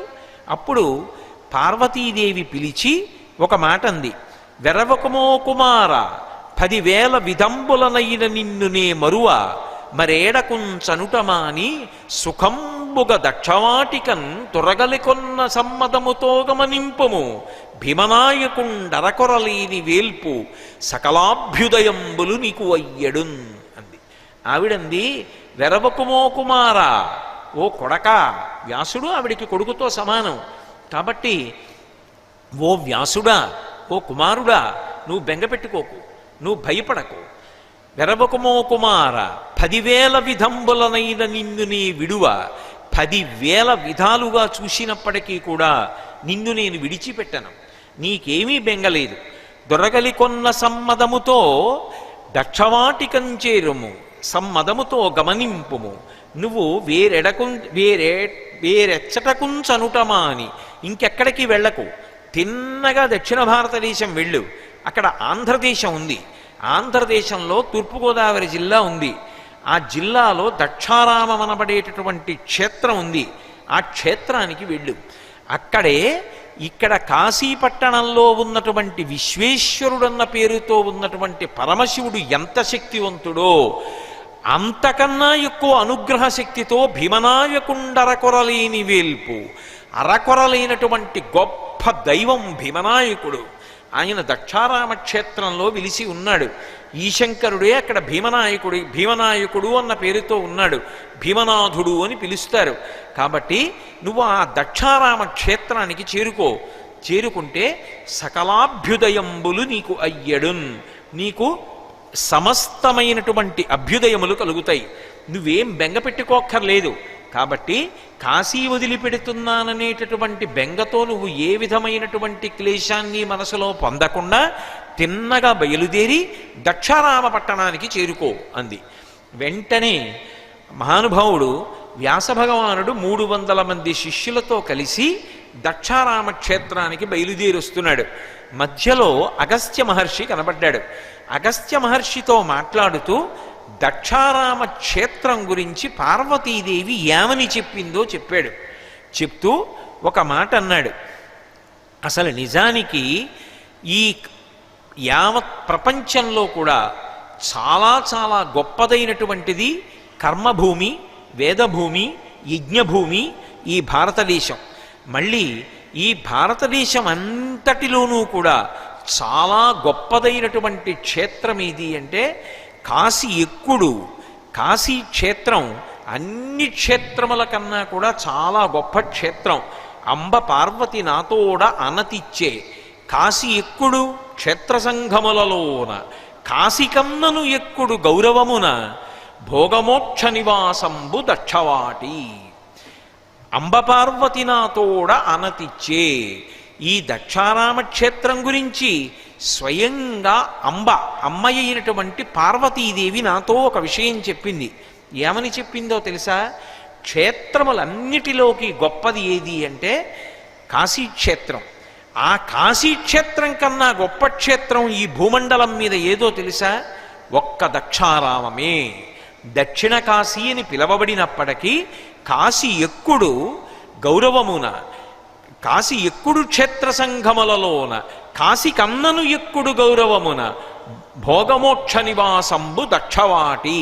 కాశీ పట్టణానికి వెడితే ఒక్క మోక్షం గురించి మాత్రమే వెళ్ళాలి. కానీ దక్షారామ క్షేత్రానికి ఉన్నటువంటి గొప్పతనం ఏమిటంటే అసలు దక్షారామ క్షేత్రంలో మోక్షానికి మోక్షము లభిస్తుంది. అలాగే అక్కడ విశేషమైనటువంటి భోగానికి కూడా అదే క్షేత్రం. అందుకే ఇప్పటికీ పెద్దలు ఒక మాట చెప్తారు, అర్థ సంబంధమైనటువంటి సమస్యలు ఉంటే, ఏదైనా ఐశ్వర్య సంబంధమైనటువంటి సమస్య ఉంటే దక్షారామ క్షేత్రానికి వెళ్ళి భీమనాథుణ్ణి సేవించండి అంటారు. అక్కడికి వెళ్ళి భీమనాథుణ్ణి సేవించిన, భీమనాథుణ్ణి నోరు విప్పి ఏదైనా కోరిక కోరినా ఆయన తీర్చకపోవడం అనేటటువంటిది ఉండదు. అంటే అది మన అవసరమై ఉండాలి. ఏ అవసరం లేక మనం బాధపడుతున్నామో, ఏ ఇబ్బంది కలిగి మనం బాధపడుతున్నామో ఆ ఇబ్బంది నిషారామంలో ఉన్నటువంటి సప్తగోదావర తీర్థం లాంటి తీర్థం ఇంకొకటి లేదు. అంత గొప్ప తీర్థము అక్కడే ఉంది. పైగా ఆ తీర్థాన్ని చూడ్డానికి ఎక్కడికో వెళ్ళక్కర్లేదు, స్నానం చేయడానికి ఏదో మళ్ళీ దూరంగా ఎక్కడికో వెళ్ళక్కర్లేదు. దేవాలయం ఎక్కడున్నదో ఆ దేవాలయం యొక్క వెనక భాగంలో మెట్లు దిగితే సప్తగోదావరం ఉంటుంది. సప్తగోదావరం స్నానం చేసి మెట్లెక్కితే ద్రాక్షారామం దేవాలయం. కాబట్టి భీమనాథుని కన్నా గొప్ప దైవము లేడు. ద్రాక్షారామ క్షేత్రం కన్నా గొప్ప క్షేత్రం అసలు ఈ లోకంలో లేదు. అన్నిటిని మించి సప్తగోదావరం కన్నా గొప్పదైనటువంటి తీర్థం ఇక ఈ లోకంలో లేదు. ఎందువల్ల ద్రాక్షారామం అంత గొప్పదైంది? ద్రాక్షారామం ద్రాక్షారామం అంటుంటారు. ద్రాక్షారామం కాదు దాని పేరు, దక్షారామం. దక్షారామం అన్న పేరు ఎందుకు వచ్చింది అంటే దక్ష ప్రజాపతి అక్కడ యజ్ఞం చేశాడు కాబట్టి అక్కడ ఆ పేరు వచ్చింది. ఆ క్షేత్రము అంత గొప్పదవడానికి ఒక కారణము చెప్తారు. మిగిలినటువంటి ఏ క్షేత్రాలలో లేనటువంటి అద్భుతమైనటువంటి సంఘటనలన్నీ కూడా ఆ క్షేత్రములో సంభవించాయి. ఎందుచేత అంటే ఆ క్షేత్రంలో దక్షుడు యజ్ఞం చేశాడు. యజ్ఞం చేసినప్పుడు లోకంలో ఎక్కడా లేనటువంటి రీతిలో యజ్ఞం ఒక లేడి రూపాన్ని పొంది పారిపోయింది అక్కడి నుంచి. అసలు యజ్ఞం జరుగుతుంటే యజ్ఞం లేడి రూపాన్ని ధరించి పారిపోవడం అనేటటువంటిది లోకంలో ఎక్కడా జరగలేదు. ఒక్క దక్షారామంలోనే ఇర్రి రూపము దాల్చి, లేడి రూపం దాల్చి పారిపోయింది. ఎందుకు పారిపోవలసి వచ్చింది అంటే ఒకానొకప్పుడు దక్ష ప్రజాపతి యొక్క ఆరామం, అక్కడ దక్ష ప్రజాపతి నివాసం చేస్తూ ఉండేవాడు. ఆయనకి ఒక కోరిక కలిగింది. పార్వతీదేవి అంటే అమ్మవారు తరువాతి అవతారంలో ఆవిడ పార్వతి అయింది. ఆ తల్లి జగదంబ నాకు కుమార్తెగా రావాలి అని కోరుకున్నాడు. ఎవరు కుమార్తెగా రావాలని కోరుకున్నా కూడా ఆ తల్లి అనుగ్రహిస్తుంది కాబట్టి కుమార్తెగా వస్తుంది. అలాగే వచ్చింది దక్ష ప్రజాపతికి. ఎంతమందికైనా కుమార్తెగా వస్తుంది, కానీ మహాపతివ్రత అయినటువంటి ఆ తల్లికి మాత్రం అన్ని అవతారముల యందు భర్త మాత్రం ఒక్కడే, భర్త మాత్రం పరమేశ్వరుడే. ఎంతమంది పురుషులైనా ఆమెని కుమార్తెగా రమ్మని కోరవచ్చు, కానీ నేను పురుషుణ్ణన్న భావనతో అమ్మవారి దగ్గర వేరొక భావనతో కానీ నిలబడ్డా వెంటనే శివే శృంగారార్ద్ర తదితరజనే కుచ్చనపర అంటారు శంకరాచార్యులు వారి సౌందర్యలహరిలో. అమ్మవారి కళ్ళు ఎర్రపడతాయిట, కోపం వస్తుంది ఆవిడికి. నేను పురుషుణ్ణన్న భావనతో అమ్మవారి దగ్గర నిలబడకూడదు, అమ్మా నేను నీ కుమారుణ్ణమ్మా అని మాతృభావన చేసి అమ్మవారి దగ్గర నిలబడాలి. ఒకప్పుడు దక్ష ప్రజాపతి కోరుకున్నాడు, అమ్మా నువ్వు నాకు కుమార్తెగా రావాలమ్మా అన్నాడు. కాబట్టి వెంటనే ఆవిడ అనుగ్రహించి తప్పకుండా నేను నీకు కుమార్తెగా వస్తాను అని ఆ తల్లి దక్షుడికి కుమార్తెగా వచ్చింది. దక్షుడికి కుమార్తెగా వచ్చింది కనుక దాక్షాయణి అనేటటువంటి పేరు పొందింది. దాక్షాయణి అన్న పేరుతో అమ్మవారే స్వయంగా కుమార్తెగా వచ్చి దక్ష ప్రజాపతిని అనుగ్రహించినప్పటికీ ఆమె పాతివ్రత్యం చేత శంకరుడికే ఇల్లాలు, అందుకని శంకరుడికి ఇల్లాలైంది. కానీ తరువాతి కాలంలో దక్ష ప్రజాపతికి పరమశివుని యందు వైముఖ్యం పెరిగింది. ఆ వైముఖ్యం పెరిగిపోయినటువంటి కారణం చేత శివుడికి హవిస్సు లేకుండా నిరీశ్వర యాగం చెయ్యాలి అని సంకల్పం చేశాడు. చేసి అసలు శంకరుడికి హవిస్సు ఇవ్వను, హవిస్సు లేని యజ్ఞం చేస్తానని ఆ దక్షారామంలోనే ఒక గొప్ప యజ్ఞాన్ని సంకల్పం చేసి చెయ్యడం మొదలుపెట్టాడు. ఆ యజ్ఞం చూడడానికి రమ్మని ఋషుల్ని దేవతల్ని ఆహ్వానించాడు. వాళ్ళందరూ కూడా వెళ్ళకపోతే దక్ష ప్రజాపతి శపిస్తాడేమోనని భయపడి బయలుదేరి వెడుతున్నారు. పార్వతీదేవి చూసింది, లోకం ఎప్పుడైనా దారి తప్పుతోందనుకోండి, శంకరుడి పట్ల పాటించవలసినటువంటి మర్యాదని పాటించలేదనుకోండి, ఆమె శివుణ్ణి రుద్రుణ్ణి చేస్తుంది. ఆయనకి కోపం తెప్పించి లోకాన్ని శిక్షింపచేసి మళ్ళీ దారిలో పెడుతుంది. అందుకని ఆవిడ అంతఃపురం యొక్క మేడ మీద నిలబడి చూస్తూ ఉండగా ఈ దేవతలు మునులు ఋషులు అందరూ కూడా యజ్ఞానికి వెడుతున్నారు. ఆమె చకచకా కిందకి దిగి వచ్చి శివుడి దగ్గరికి వెళ్ళి ఒక మాట చెప్పింది, కావున ఆయజ్ఞమునకు ఈ విభుదగణంబులర్ధి ఏగెదరదిగో దేవా మనమిప్పుడతటికి పోబలనెను కోర్కె నాకు పుట్టెడు అభవా అంది. అభవా అంటే ఓ శివ, అదిగో ఆ ఆకాశ మార్గంలో దేవతలు ఋషులు మొదలైనటువంటి వాళ్ళందరూ కూడా నా తండ్రి అయినటువంటి దక్ష ప్రజాపతి చేస్తున్నటువంటి యజ్ఞం చూడడం కోసం వెళ్తున్నారు. నాకు కూడా అదిగో ఆ యజ్ఞం చూడాలని కోరికగా ఉంది. అందుకని నేను కూడా యజ్ఞానికి వెడతాను. అయితే నిన్ను నన్ను పిలవలేదుగా, పిలవకుండా ఎందుకెడతావు అంటావేమో శివ.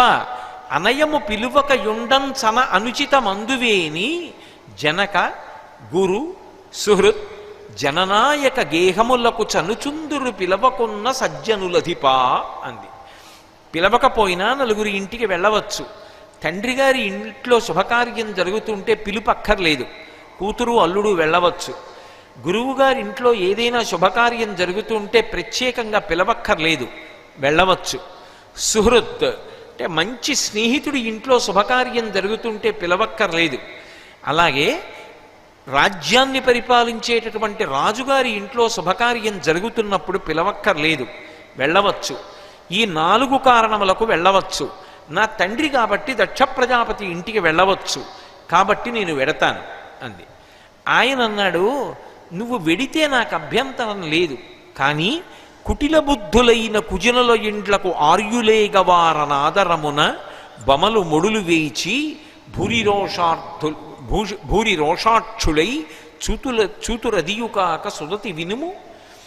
చాలా దుష్టమైనటువంటి స్వభావం కలిగినటువంటి వారు వాళ్ళింటికి ఎవరైనా వెడితే వాళ్ళ మనసులో అవతల వారంటే ఇష్టం లేదు కనుక వాళ్ళు వచ్చినటువంటి వాళ్లతో ప్రేమతో మాట్లాడరు. కోపంతో ఇలా కనుబొమలు ముడివేసి యువతల వాళ్ళని చూస్తారు, పలకరించరు. అలా పలకరించకపోతే ఆ వెళ్ళినటువంటి వాళ్ళకి చాలా అవమానంగా ఉంటుంది. నా మాట విను పార్వతి, నిజానికి దక్ష ప్రజాపతి యొక్క కుమార్తెలందరిలోకి దక్షుడికి నువ్వంటేనే ఇష్టం. కానీ ఇవాళ నా మీద దక్షుడు చాలా కోపం పెట్టుకున్నాడు. నువ్వు నా భార్యవి, అందుకే నిన్ను చూడగానే నేను జ్ఞాపకానికి వస్తాను. నిన్ను పలకరించాడు, 10 మందిలో అవమానిస్తాడు. కాబట్టి నా మాట విను, నువ్వు వెళ్ళవద్దు ఆ యాగానికి అన్నాడు. కాదు, నేను వెడతానంది అమ్మవారు. భర్త మాట కాదని అమ్మవారు వెడుతుందా? నిజంగా ఆవిడ ఎందుకు వెడుతుంది అంటే ఒక్క కారణానికి వెడుతోంది. శంకరుడి విషయంలో దారి తప్పి తప్పు చేస్తున్నాడు. తండ్రి అయినా సరే దక్ష ప్రజాపతి కొడుకుతో సమానమే తత్వంలో. ఆ యజ్ఞానికి దేవతలు వెళ్ళారు, మునులు వెళ్ళారు, ఋషులు వెళ్ళారు. ఇలా లోకం దారి తప్పడానికి వీల్లేదు. వాళ్ళందరూ ఆమె బిడ్డలు. ఎందుకని ఆ బ్రహ్మకీట జనని, ఈ సమస్త విశ్వమునకు ఆమె తల్లి. తండ్రి పట్ల వాళ్ళు తప్పుగా ప్రవర్తిస్తుంటే ఆయనకి కోపం తెప్పించి వాళ్ళకి శిక్ష వేయించి వాళ్ళని మళ్ళీ సరైనటువంటి మార్గంలో నడిచేటట్టుగా చెయ్యాలి ఆవిడ. అందుకే శంకరుడిని నేను వెళ్ళి తీరాలి యజ్ఞానికి అని చెప్పి ఆ తల్లి బయలుదేరింది. బయలుదేరి దక్షారామ క్షేత్రానికి వచ్చింది. అక్కడే దక్షుడు యజ్ఞం చేస్తున్నాడు.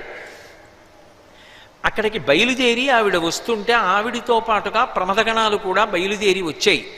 వచ్చిన తరువాత తిన్నగా అక్కడికి వెళ్ళింది. దక్ష ప్రజాపతి పలకరించలేదు. ఆ యజ్ఞభూమిలో ఉన్నటువంటి ఎవ్వరూ కూడా అమ్మో పార్వతీదేవిని పలకరిస్తే దక్ష ప్రజాపతికి కోపం వస్తుందేమోనని ఎవ్వరూ పలకరించడం మానేశారు. ఆవిడికి ఎక్కడ లేని ఆగ్రహం వచ్చింది. నా భర్తని గౌరవించని చోట నేను నిలబడననుకుంది. వెంటనే దక్ష ప్రజాపతి దగ్గరికి వెళ్ళి ఆవిడ ఒక ప్రశ్న వేసింది. పరగ చితాస్తి భస్మ నృకపాల జటాధరుడున్ పరేత భూచెరుండు పరమేశ్వరుండని నింద చేసెదవు.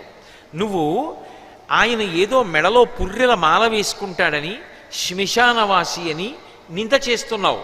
కానీ నిజానికి ఆ చతుర్ముఖ బ్రహ్మగారంతటి వాడు కూడా ఆ పరమశివుని యొక్క పాదములలో ఉన్నటువంటి ధూళిని తీసి తల మీద చల్లుకుంటున్నాడు.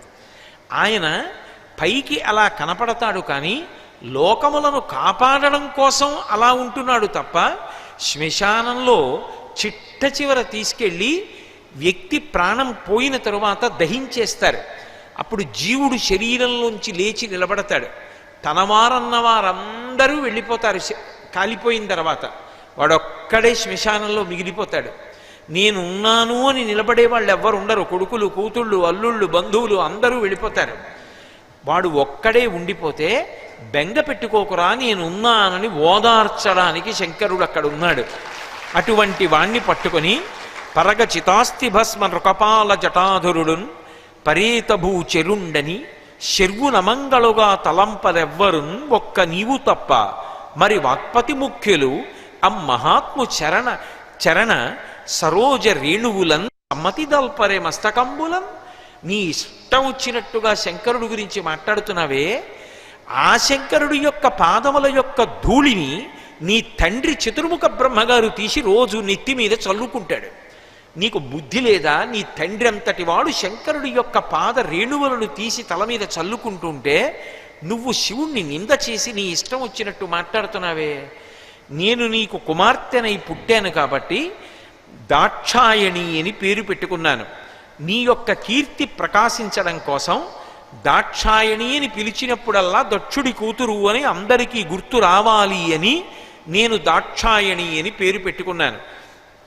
కానీ ఇప్పుడు నేను తిరిగి ఇంటికి వెడితే పరమశివుడికి కోపతాపాలుండవు. వృషద్విచిత్రతల్పయోర్ భుజంగముక్తికస్రయో గరిష్టరత్నలోష్టయో సుహృద్విపక్షపక్షయో తృణారవింద చక్షుషో ప్రజామహీ మహేంద్రయో సమప్రవర్తయన్మన కదాచదాశివం భజే అంటారు. అన్నిటి యందు సమభావనతో ఉంటాడాయన.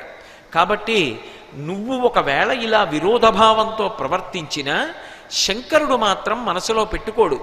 కానీ నువ్వు మాత్రం ఆయన పట్ల ఇటువంటి వైషమ్యంతో ప్రవర్తిస్తున్నావే.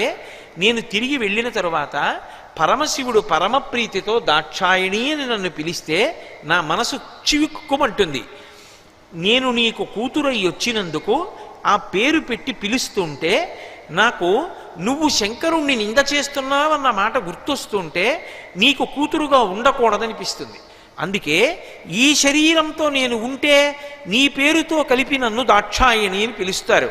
అందుకని ఇక నేను ఈ పేరుతో ఈ భూమి మీద ఉండను అని ఆమె ప్రతిజ్ఞ చేసింది. ప్రతిజ్ఞ చేసి నరుడు అజ్ఞానమునన్ భుజించిన జుగుప్సంబైన యన్నంబు సయ్యన వెళ్ళించే పవిత్రుడైన గతి దుష్టాత్ముండవై ఈశ్వరున్ అఘను నిందించిన నీ తనూభవ యనంగా ఓర్వ హేయభాజనమైన శరీరమున్ విడిచి భాస్వచ్యుద్ధి ప్రాపించదన్.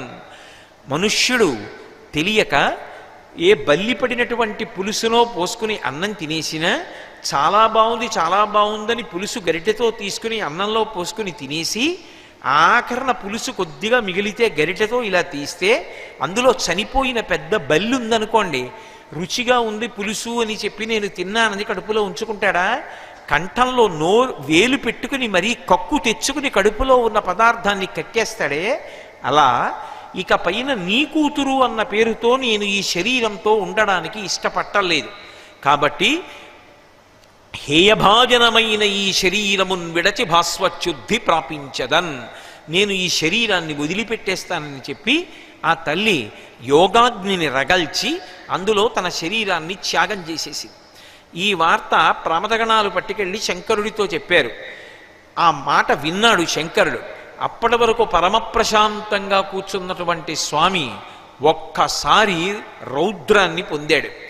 ఆయనని రుద్రమూర్తిని చేసి కోపం వచ్చేట్టు చేసి దారి తప్పిన పిల్లల్ని శిక్ష వేయించి మళ్ళీ వాళ్ళని సక్రమమైన మార్గంలో నడిచేటట్టుగా చెయ్యడం కోసం కదూ అమ్మవారి ప్రయత్నం చేసింది.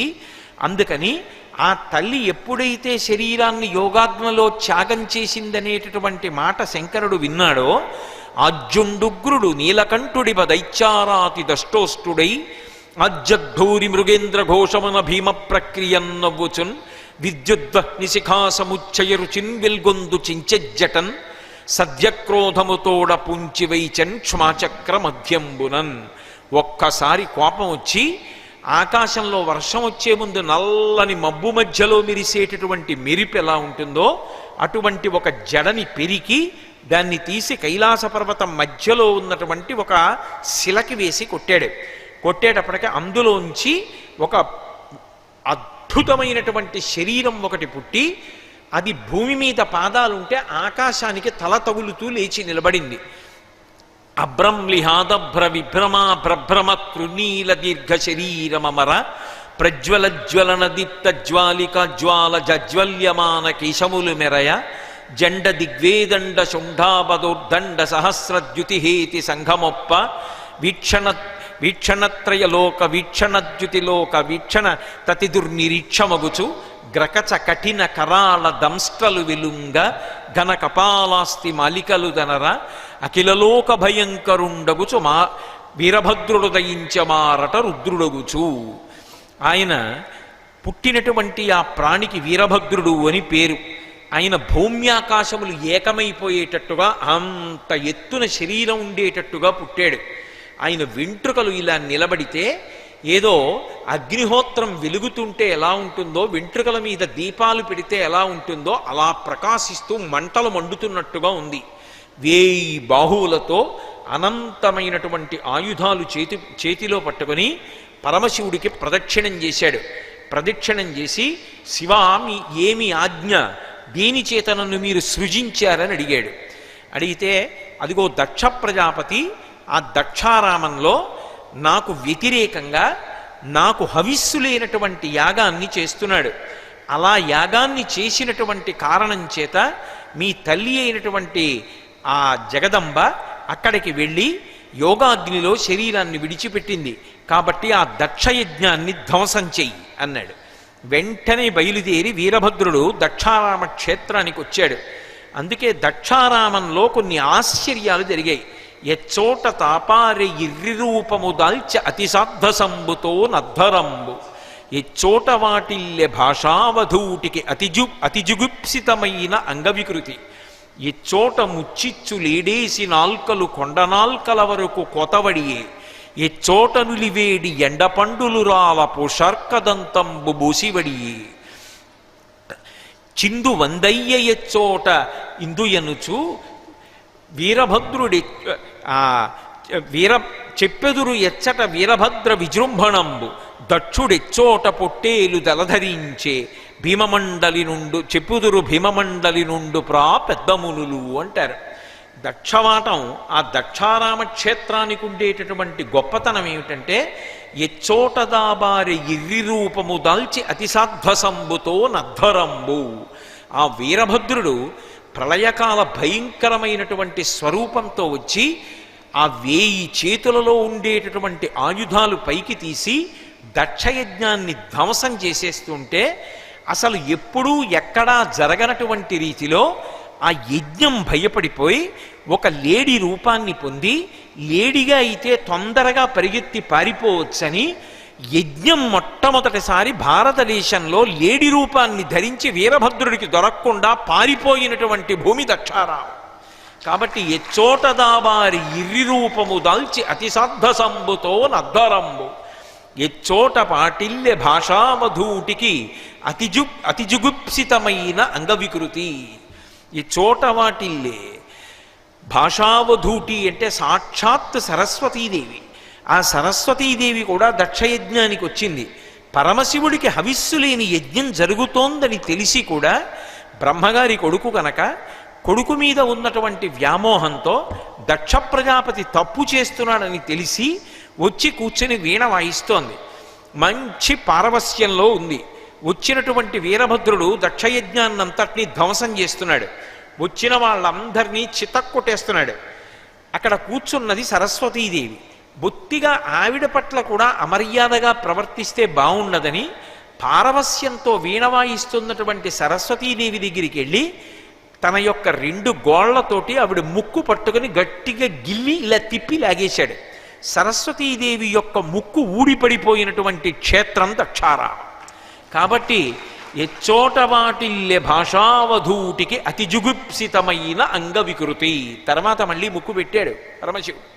కాబట్టి ముక్కు వచ్చింది. లేకపోతే అసలు ముక్కు లేకపోతే ఎంత అసహ్యంగా ఉంటుంది లోకంలో. సరస్వతీదేవి అంతటి దానికి ముక్కు ఊడి కింద పడిపోయినటువంటి క్షేత్రం ఇది అంటే దక్షారామ క్షేత్రం.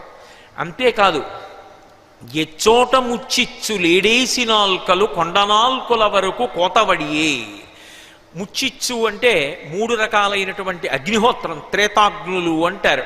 గార్హపత్యాగ్ని, దక్షిణాగ్ని, ఇలా 3 అగ్నులు ఉంటాయి. అగ్నికి 7 నాలుకలు ఉంటాయి. ఆ 7 నాలుకలు చాపి ఆయన హవిస్సు పుచ్చుకుంటూ ఉంటాడు. నాలుకలు చాపి పుచ్చుకుంటున్నట్టుగా, అందుకే జ్వాలలు ఇలా తీసుకుంటూ ఉంటాయి. ఆ 7 నాలుకలు చాపుతాడు. ఆ దక్ష యజ్ఞంలో మరి 3 వేదికల మీద త్రేతాగ్నులు ఉన్నాయి.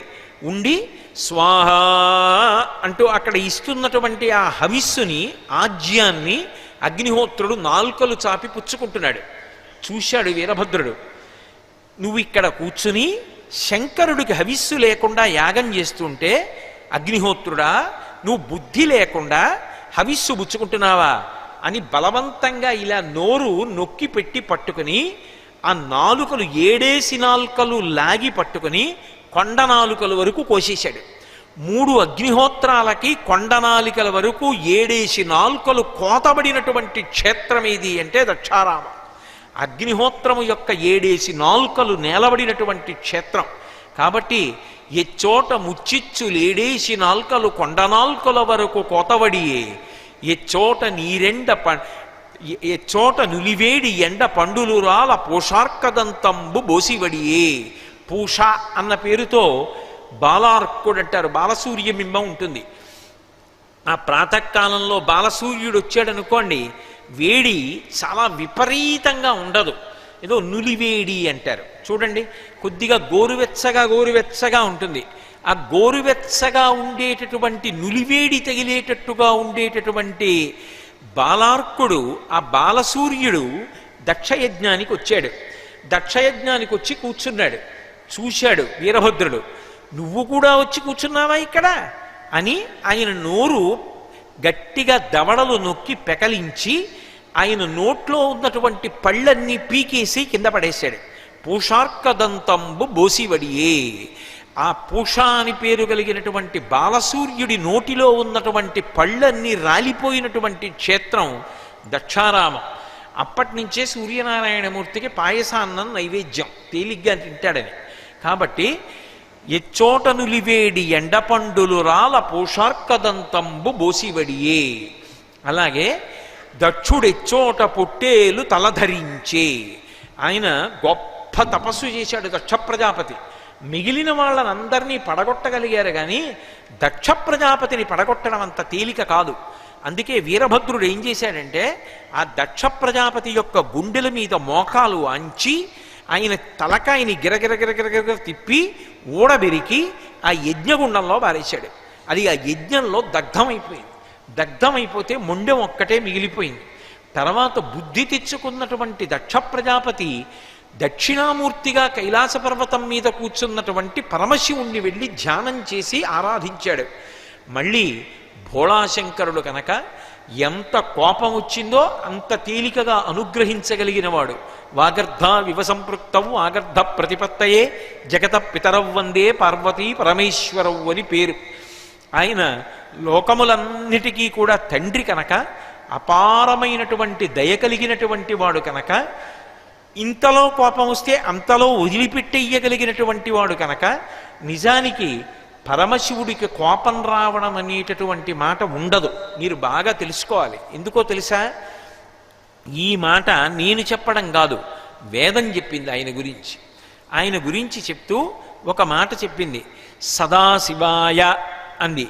నమస్తే అస్తు భగవన్ విశ్వేశ్వరాయ మహాదేవాయ త్రయంబకాయ త్రిపురాంతకాయ త్రికాగ్నికాలాయ కాలాగ్నిరూపాయ నీలకంఠాయ మృత్యుంజయాయ సదాశివాయ అంటారు. సదాశివాయ. అలాగే శంకరుడి గురించి పంచబ్రహ్మమంత్ర పఠనం అని చెప్పి సద్యోజాతం ప్రపద్యామి సద్యోజాతాయ వై నమో నమః అని పంచబ్రహ్మమంత్రాలని చదువుతారు. ఆ పంచబ్రహ్మమంత్రాలు చదివినప్పుడు కూడా ఆయన గురించి ఒక మాట చెప్తారు, సమస్త విద్యలకు ఆలవాలము నువ్వే అని.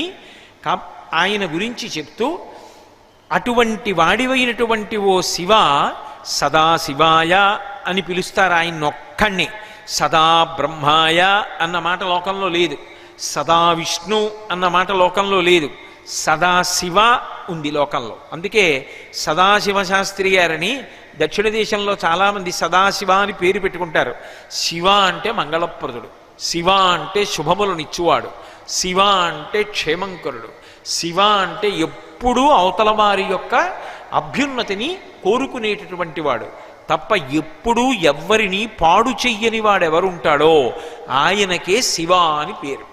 ఎప్పుడో ఒకప్పుడు చేస్తుండడం కాదు, ఎప్పుడూ అవతల వారి యొక్క అనుగ్రహాన్ని మాత్రమే చూసేటటువంటి వాడెవరున్నాడో ఆయనకే సదాశివ అని పేరు. అందుకే మీరు చూడండి, అసలు లోకంలో మనుష్యులు కాదు, సమస్త ప్రాణుల యొక్క క్షేమాన్ని చూడగలిగిన వాడెవరంటే ఆయన ఒక్కడే. అందుకే ఆయన దగ్గరే 3 కన్నులుగా సూర్యుడు, చంద్రుడు, అగ్ని ముగ్గురు ఉంటారు. వందే శంభుమమాపతిం సురగురుం వందే జగత్కారణం వందే పన్నగభూషణం మృగధరం వందే పశూనాం పతిం వందే సూర్య శశాంక వహ్ని నయనం అంటారు. సూర్యుణ్ణి ఒక నేత్రంగా పెట్టుకుని కాలాన్నంతటినీ కదపగలిగినటువంటి వాడు ఆయనే. సూర్యుడి ద్వారా లోకానికి వేడిని వెలుతురిని ఇచ్చేటటువంటి వాడు ఆయనే. పగటిపూట వేడి చేత తప్పించినటువంటి ప్రపంచానికి రాత్రివేళ చంద్రుడనబడేటటువంటి కంటి ద్వారా తాపోపశాంతిని కల్పిస్తూ చల్లతనాన్ని ఇచ్చేటటువంటి వాడు ఆయనే. చంద్రుడనేటటువంటి కంటి ద్వారా అమృతాన్ని లోకమునకు పంచిపెట్టి ఓషధులు తయారయ్యేటట్టుగా చేసి మళ్ళీ మళ్ళీ మనం తినడానికి కావలసినటువంటి అన్నము సృజింపబడడానికి కారణమైనటువంటి వాడు ఆయనే. రోగములు పోవడానికి కావలసినటువంటి ఓషధులను ఇచ్చేటటువంటి వాడు ఆయనే. మనం అన్నం వండుకు తినడానికి కావలసినటువంటి అగ్నిహోత్రాన్ని కానీ, ధర్మచక్రం తిరగడానికి యజ్ఞం చేసి యజ్ఞంలో హవిస్సులు ఇవ్వడానికి కావలసినటువంటి అగ్నిగా యజ్ఞకుండంలో నిలబెట్టడానికి అవసరమైనటువంటి ఆ మహానుభావుడైనటువంటి హవ్యవాహనుణ్ణి ఇచ్చినటువంటి వాడు కానీ, పితృకర్మ చేసినప్పుడు కవ్యాన్ని ఇవ్వడం కోసమని చెప్పి అగ్నిని మనకి అందించినటువంటి వాడు కానీ, ఈ 3 రకాలైనటువంటి అభ్యున్నతులను అగ్నిరూపంగా మనకి అనుగ్రహిస్తున్నవాడు కానీ పరమశివుడే. అందుకే ఆయన శివ అంటే ఎప్పుడూ మంగళములను చేస్తుండేటటువంటి వాడు, ఎప్పుడూ శుభములను మాత్రమే చేస్తుండేవాడు తప్ప అసలు అశుభమం చెయ్యడం అనేటటువంటి మాట తెలియనటువంటి వాడెవరో ఆయనని శివ అంటారు. అటువంటి శివ ఎప్పుడో చేసేవాడు కాదు, ఎప్పుడూ శివ. అందుకని సదాశివ. సదాశివుడికి కోపం ఉండదు. కానీ మరి కోపం ఎందుకు వచ్చింది అంటే లోకాన్ని నిగ్రహించడానికి కోపం వచ్చినట్టు నటిస్తాడు. నాన్నగారు లేని కోపం తెచ్చిపెట్టుకుని కోపాన్ని నటించి పిల్లల్ని ఒక మార్గంలో పెట్టినట్టే శంకరుడు కూడా అవసరాన్ని బట్టి ఒక్కొక్కసారి కోపాన్ని నటిస్తాడు. అందుకే ఈశాన సర్వ విద్యానాం ఈశ్వర సర్వభూతానాం బ్రహ్మాధిపతిర్ బ్రహ్మణోధిపతిర్ బ్రహ్మా శివోమే అస్తు సదాశివోం. నువ్వు సదాశివుడవయా అని వేదం కీర్తించింది ఆయన్ని. అటువంటి సదాశివుడైనటువంటి పరమాత్మకి నిజంగా కోపం వచ్చేటటువంటి అవకాశం ఉండదు. కానీ లోకానికి ఒక పాఠం నేర్పుతూ ఉంటాడు. అందుకే ఆ వీరభద్రుడు వచ్చి ఆ దక్ష ప్రజాపతి యొక్క తలని గిరగిర తిప్పి కంఠం నుంచి ఊడబెరికి అగ్నిహోత్రంలో పడేసి దగ్ధం చేసేశాడు. దగ్ధం చేసేస్తే యజ్ఞం పూర్తిగా జరగడం ఆగిపోయిన తరువాత మళ్ళీ వెళ్ళి దక్షిణామూర్తిగా కూర్చున్నటువంటి శంకరుడి దగ్గర దక్ష ప్రజాపతి యొక్క జీవుడు ఏడ్చి క్షమాపణ చెప్పి ప్రార్థన చేస్తే అనుగ్రహించి గొర్రె యొక్క తలకాయని నీకు ఇస్తున్నానయా, ఇక పైన గొర్రె తలకాయ పెట్టుకో అని అనుగ్రహించాడు. అందుకే దక్షుడెచ్చోట పొట్టేలు తలధరించే. దక్షారామ క్షేత్రంలోనే దక్ష ప్రజాపతి శివుడి మీద ద్వేషాన్ని విడిచిపెట్టి శివుడు మహానుభావుడని తెలుసుకుని శివుడికి క్షమాపణ చెప్పి నమస్కరించి గొర్రె యొక్క శరీరాన్ని గొర్రె యొక్క తలని తగిలించుకున్నాడు. కాబట్టి దక్షుడెచ్చోట పొట్టేలు తలధరించే చిందు వందయ్య ఎచ్చోట ఇందు అనుచు చంద్రుడు ఆ సభకొచ్చాడు. నా చికాకులు పడ్డాడు. అంత ఆదరించినటువంటి శంకరుణ్ణి కాదని వచ్చినందుకు పడరాని ఇడుములన్నీ చంద్రుడు పడినటువంటి క్షేత్రం దక్షారామ క్షేత్రం. అదే మహానుభావుడు శంకరుడు చంద్రుడికి ఇచ్చినటువంటి స్థానం అంతటిది ఇంతటిది కాదు. నిజానికి చంద్రుడు ఎన్నో కళంకాలు తెచ్చుకున్నా అందరు భార్యలతో సమానంగా ఉండకుండా ఒక్క రోహిణి పట్ల ప్రేమగా ఉండి దక్ష ప్రజాపతి ఆగ్రహానికి కారణమై క్షయవ్యాధిగ్రస్తుడైన లోకం చేత నింద పొందిన నింద పొందినవాడైనా సరే, లోకం చేత అపహసింపబడిన వాడైనా సరే, నన్ను భక్తితో నమ్ముకున్న వాణ్ణి నెత్తి మీద పెట్టుకుంటానని చెప్పడానికి చంద్రవంకని తీసి తలధరించినటువంటి కారుణ్యమూర్తి శంకరుడు. అటువంటి కారుణ్యమూర్తిని విడిచిపెట్టి దక్షయజ్ఞానికి తగుదునమ్మా అని వెళ్ళినందుకు పడరాని ఇడుములు పడ్డాడు వీరభద్రుడి చేతిలో. కాబట్టి చిందు వందయ్య ఎచ్చోట ఇందు ఎనుచు చెప్పుదురు వీరభద్ర విజృంభణంబు. ఆ వీరభద్రుని యొక్క విజృంభణ ఉందే, ఇంతమందిని ఆయన దారిలోకి తీసుకొచ్చి దక్షయజ్ఞంలో ఇంతమందిని అలా ఇలా కాకుండా హింస పెట్టినటువంటి క్షేత్రం ఏదున్నదో, శంకరుడు వీరభద్రుడి ద్వారా లోకాన్ని మళ్ళీ దారిలోకి తెచ్చినటువంటి క్షేత్రం ఏదున్నదో అది దక్షారామం. అందుకే చిందు వందయ్య ఎచ్చోట ఇందు ఎనుచు చెప్పుదురు వీరభద్ర విజృంభణంబు భీమమండలి నుండు ప్రా పెద్దమునులు. ఆ భీమమండలిలో దక్షారామంలో ఉండేటటువంటి పెద్ద పెద్ద మునులందరూ కూడా దక్షారామం యొక్క వైభవం గురించి అన్ని విశేషాలు జరిగినటువంటి క్షేత్రము అని అంత గొప్పగా చెప్తారు. లోకంలో ఎక్కడైనా ఏదైనా ఒక క్షేత్రంలో ఒక అద్భుతమైనటువంటి ఉత్సవం జరుగుతోందనుకోండి, సాధారణంగా ఉత్సవం జరుగుతున్నటువంటి సమయంలో దేవతలు కానీ ఋషులు కానీ ఆ క్షేత్రంలో ఉన్నటువంటి స్వామి యొక్క దర్శనం కోసమని వస్తారు. కానీ దక్షారామంలో మాత్రం ఒక అద్భుతం ఉంది. దక్షారామ క్షేత్రంలో మాత్రం మిగిలిన ఏ క్షేత్రాల కన్నా భిన్నమైనటువంటి స్థితి ఉంటుంది. మహాశివరాత్రి వచ్చిందనుకోండి, పార్వతీ కళ్యాణం జరుగుతోందనుకోండి, కార్తీక పౌర్ణమి నాడు జ్వాలాతోరణం జరుగుతోందనుకోండి, ఇటువంటి ఉత్సవాలు దక్షారామ క్షేత్రంలో జరుగుతున్నాయనుకోండి, ఇప్పటికీ తపశ్శక్తి కలిగినటువంటి వారికి కనపడుతుంది దక్షారామ క్షేత్రంలో. గల్లు గల్లని రత్న కంకణంబులు మ్రోయ గంధవాహనుయాలు కసవునూట్స్ లక్ష్మి కెంగేలి లీలారవిందమ్మున కలయంపి చిలికించు కమ్మతేనే. అలాగే ఆకాశగంగయు తామ్రపర్ణియు కలిసి వలిముత్యముల రంగ వల్లి తీర్చు అధివాసనము చేయు యముని సిద్ధాంతంబు ధూమోర్ణ మహిసాక్షి ధూమగటిక సప్త పాతాళ నాగేంద్ర చంద్ర ముఖులు మణిమయ దీపస్తంభములగుదురు సోమమకుటినిగారాబు జ్యోతియైన దక్షవాటిక మహోత్సవములందు. ఆ దక్షారామంలో గొప్ప గొప్ప ఉత్సవాలు జరుగుతున్నప్పుడు గొప్ప అద్భుతాలు జరుగుతాయిట. ఆ తేజస్సు కలిగినటువంటి వాళ్ళు, అటువంటి భక్తి కలిగినటువంటి వాళ్ళు దక్షారామ క్షేత్రంలో దీన్ని కన్నులతో చూస్తారు అని చెప్తారు పెద్దలు. గల్లు గల్లని రత్న కంకణంబులు మ్రోయ గంధవాహనుయాలు కసవునూట్సు. దక్షారామ క్షేత్రంలో ఉత్సవాలు జరుగుతున్నటువంటి రోజులలో తెల్లవారుజామున దేవాలయం తెరవడానికి ముందే వాయుదేవుని యొక్క భార్య వచ్చి చేతి యొక్క కంకణములు రత్నములతో కూడుకున్నవి గల్లు గల్లుమని చప్పుడవుతుండగా ఆ క్షేత్రాన్నంతటినీ కూడా చీపురు పట్టుకు తుడుస్తుంది. నమస్తే వాయో త్వమేవ ప్రత్యక్షం బ్రహ్మాసి అని పిలుస్తారు. పరబ్రహ్మంగా కీర్తించబడేటటువంటి వాయుదేవుని యొక్క ఇల్లాలు చేతి కంకణములు గల్లు గల్లుమని మోగుతుండగా వచ్చి అక్కడ ఉన్నటువంటి కసవు అంటే మాలిన్యాన్నంతటినీ కూడా తుడుస్తుందిట. కాబట్టి గల్లు గల్లని రత్న కంకణంబులు మ్రోయ గంధవాహనుయాలు కసవునూట్సు లక్ష్మి కెంగేలి లీలారవిందమ్మున కలయంపి చిలికించు కమ్మతేనే. ఆ వాయుదేవుని యొక్క భార్య వచ్చి ప్రాంగణాన్నంతటినీ తుడిచేసే వరకు లక్ష్మీదేవి అలా నిలబడుతుందిట.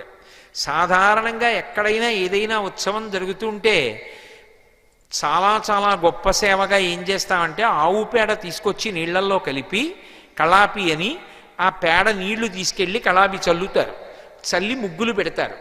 ఒక్క దక్షారామ క్షేత్రంలో ఉండేటటువంటి వైభవం ఏమిటో తెలుసా? లక్ష్మీదేవి ఎప్పుడూ కూడా లీలారవిందము అంటారు. లీలగా ఇలా చేతిలో తామర పువ్వుని పట్టుకుంటుంది. లేదు మీరు చూసుంటారు, ఇలా పట్టుకుంటుంది రెండు పద్మాల మొగ్గలు. ఆ పట్టుకున్నటువంటి మొగ్గలు విచ్చుకున్న తర్వాత మరి సూర్యబింబం కిరణములను విడిచిపెట్టడం మొదలు పెట్టగానే పద్మం వికసిస్తుంది కదూ. అది లక్ష్మీదేవి చేతిలో ఉన్నటువంటి తామర పువ్వు. దాని నిండా తేనె ఉంటుంది. స్వయంగా లక్ష్మీదేవి ఆ తామర పువ్వులో ఉన్నటువంటి తేనె చేత్తో తీసి కలాపి చల్లుతూ దక్షారామ క్షేత్రాన్నంతటినీ శుద్ధి చేస్తుందిట. కాబట్టి గల్లు గల్లని రత్న కంకణమ్ములు మ్రోయ గంధవాహనుయాలు కసవునూట్సు లక్ష్మి కింగేలి లీలారవిందమ్మున కలయంపి చిలికించు కమ్మతేనే. అంతేకాదు తామ్రపర్ణియుతాను తారాపదగంగ వలిముత్యముల వల్లి తీర్చు. తారాపదగంగా ఆకాశగంగా భూమి మీద ఉన్నటువంటి తామ్రపర్ణి నదితో కలిసి వచ్చి ఇద్దరూ కలిసి స్త్రీ స్వరూపాలు పొంది ఆ వచ్చినప్పుడు మంచి ముత్యాలు తీసుకొచ్చి మంచి ముత్యాలతో దక్షారామ క్షేత్రంలో గుడి చుట్టూ ముగ్గులేస్తారట. ఎవరు? ఏ భూమి మీద ఉన్నటువంటి గంగలో స్నానం చేసినంత మాత్రం చేత పాప పంకిలమంతా నశించిపోతుందో అటువంటి గంగే అంత గొప్పదైతే ఆకాశగంగ తామ్రపర్ణి ఈ రెండు నదులు కూడా స్త్రీ రూపాలు పొంది మంచి ముత్యములు తీసుకొచ్చి మంచి ముత్యములతో ముగ్గులు పెడతాయిట. కాబట్టి తామ్రపర్ణియుతాను తారాపదగంగ వలిముత్యముల వల్లి తీర్చు. అలాగే అధివాసనము చేయు యముని శుద్ధాంతంబు ధూమోర్ణ మహిషాక్షి ధూమఘటిక.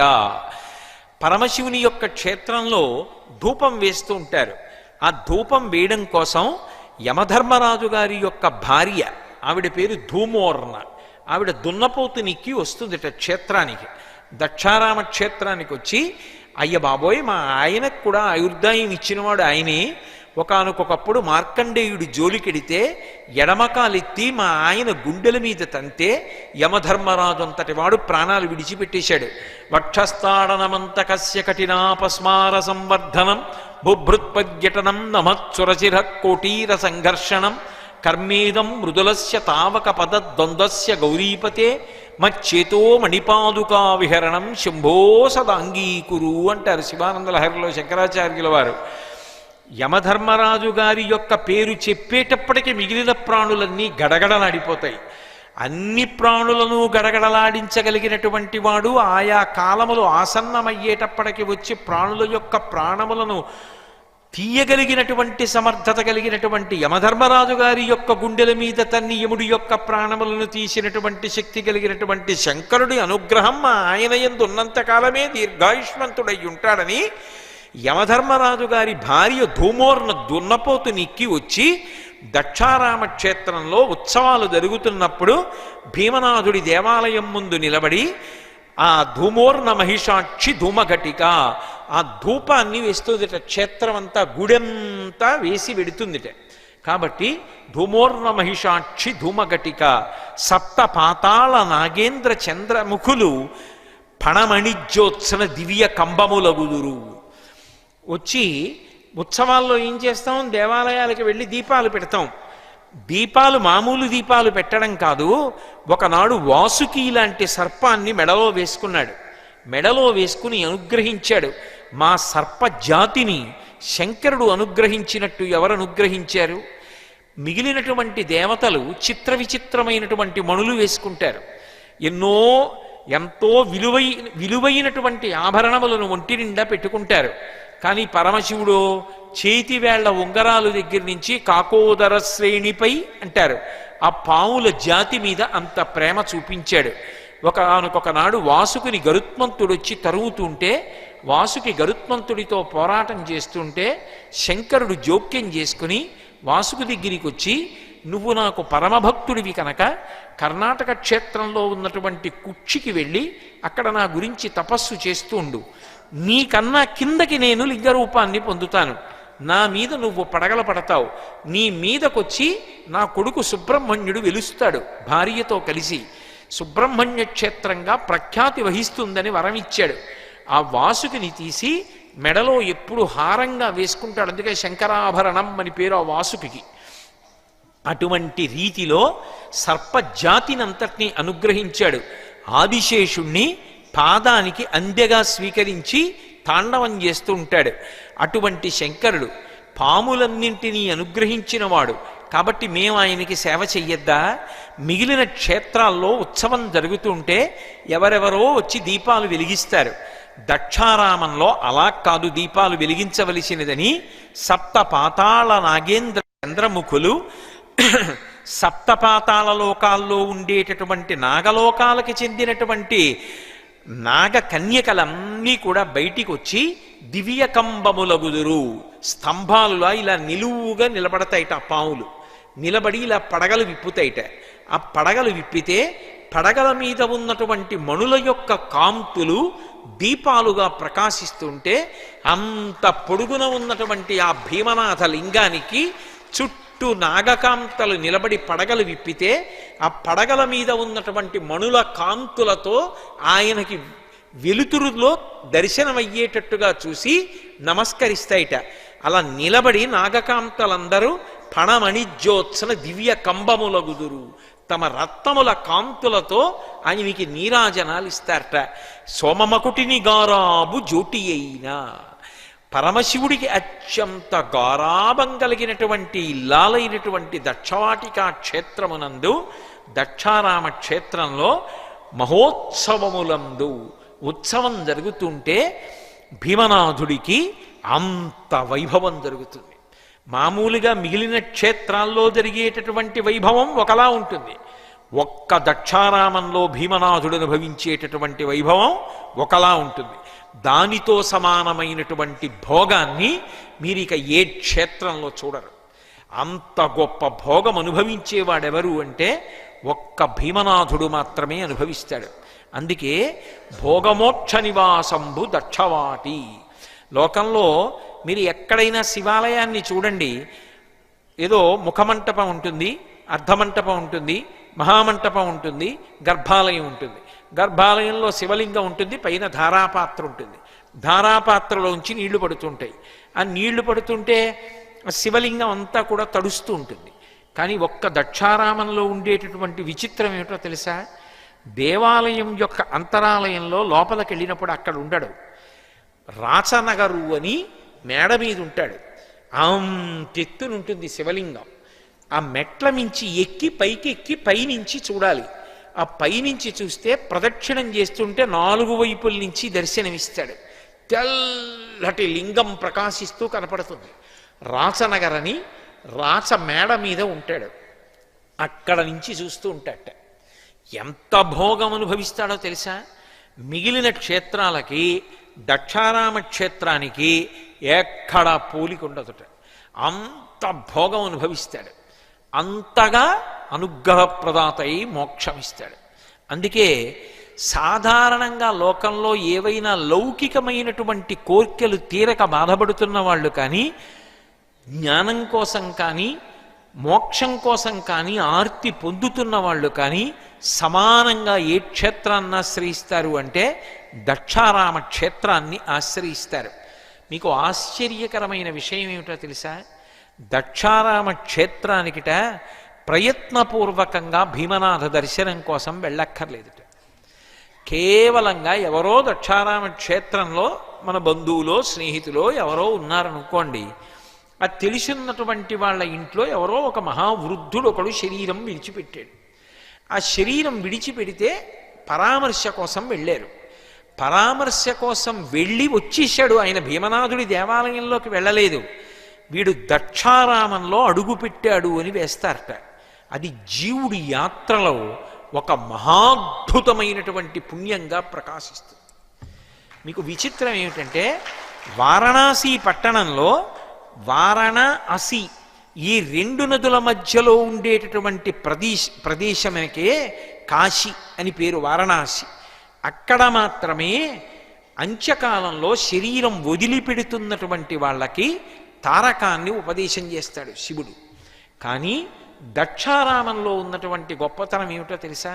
అఖిల తీర్థ ప్రదేశంబులందు, అడవులందు, ఇండ్లయందు, యజ్ఞవాటంబులందు, భీమనాథేశు భూమియందు జీవులు శంభులగుదురు చచ్చినప్పుడు అన్నాడు.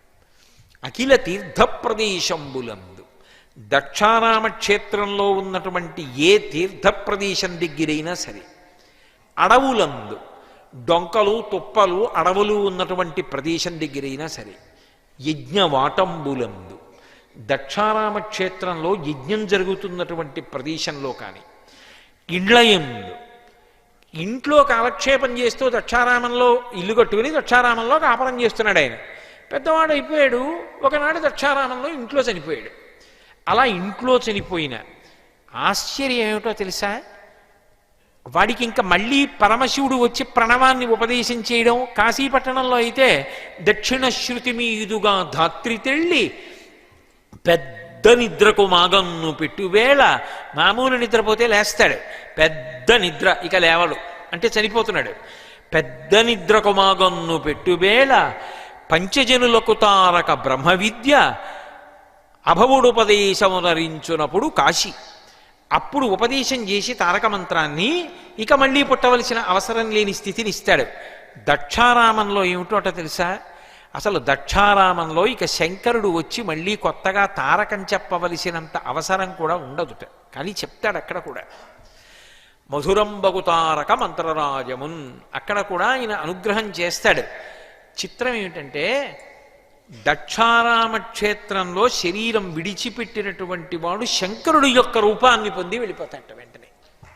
శంభులగుదురు చచ్చినప్పుడు వాడు చచ్చి ఏమవుతాడంటే ఎవడైనా శవం అవుతాడు.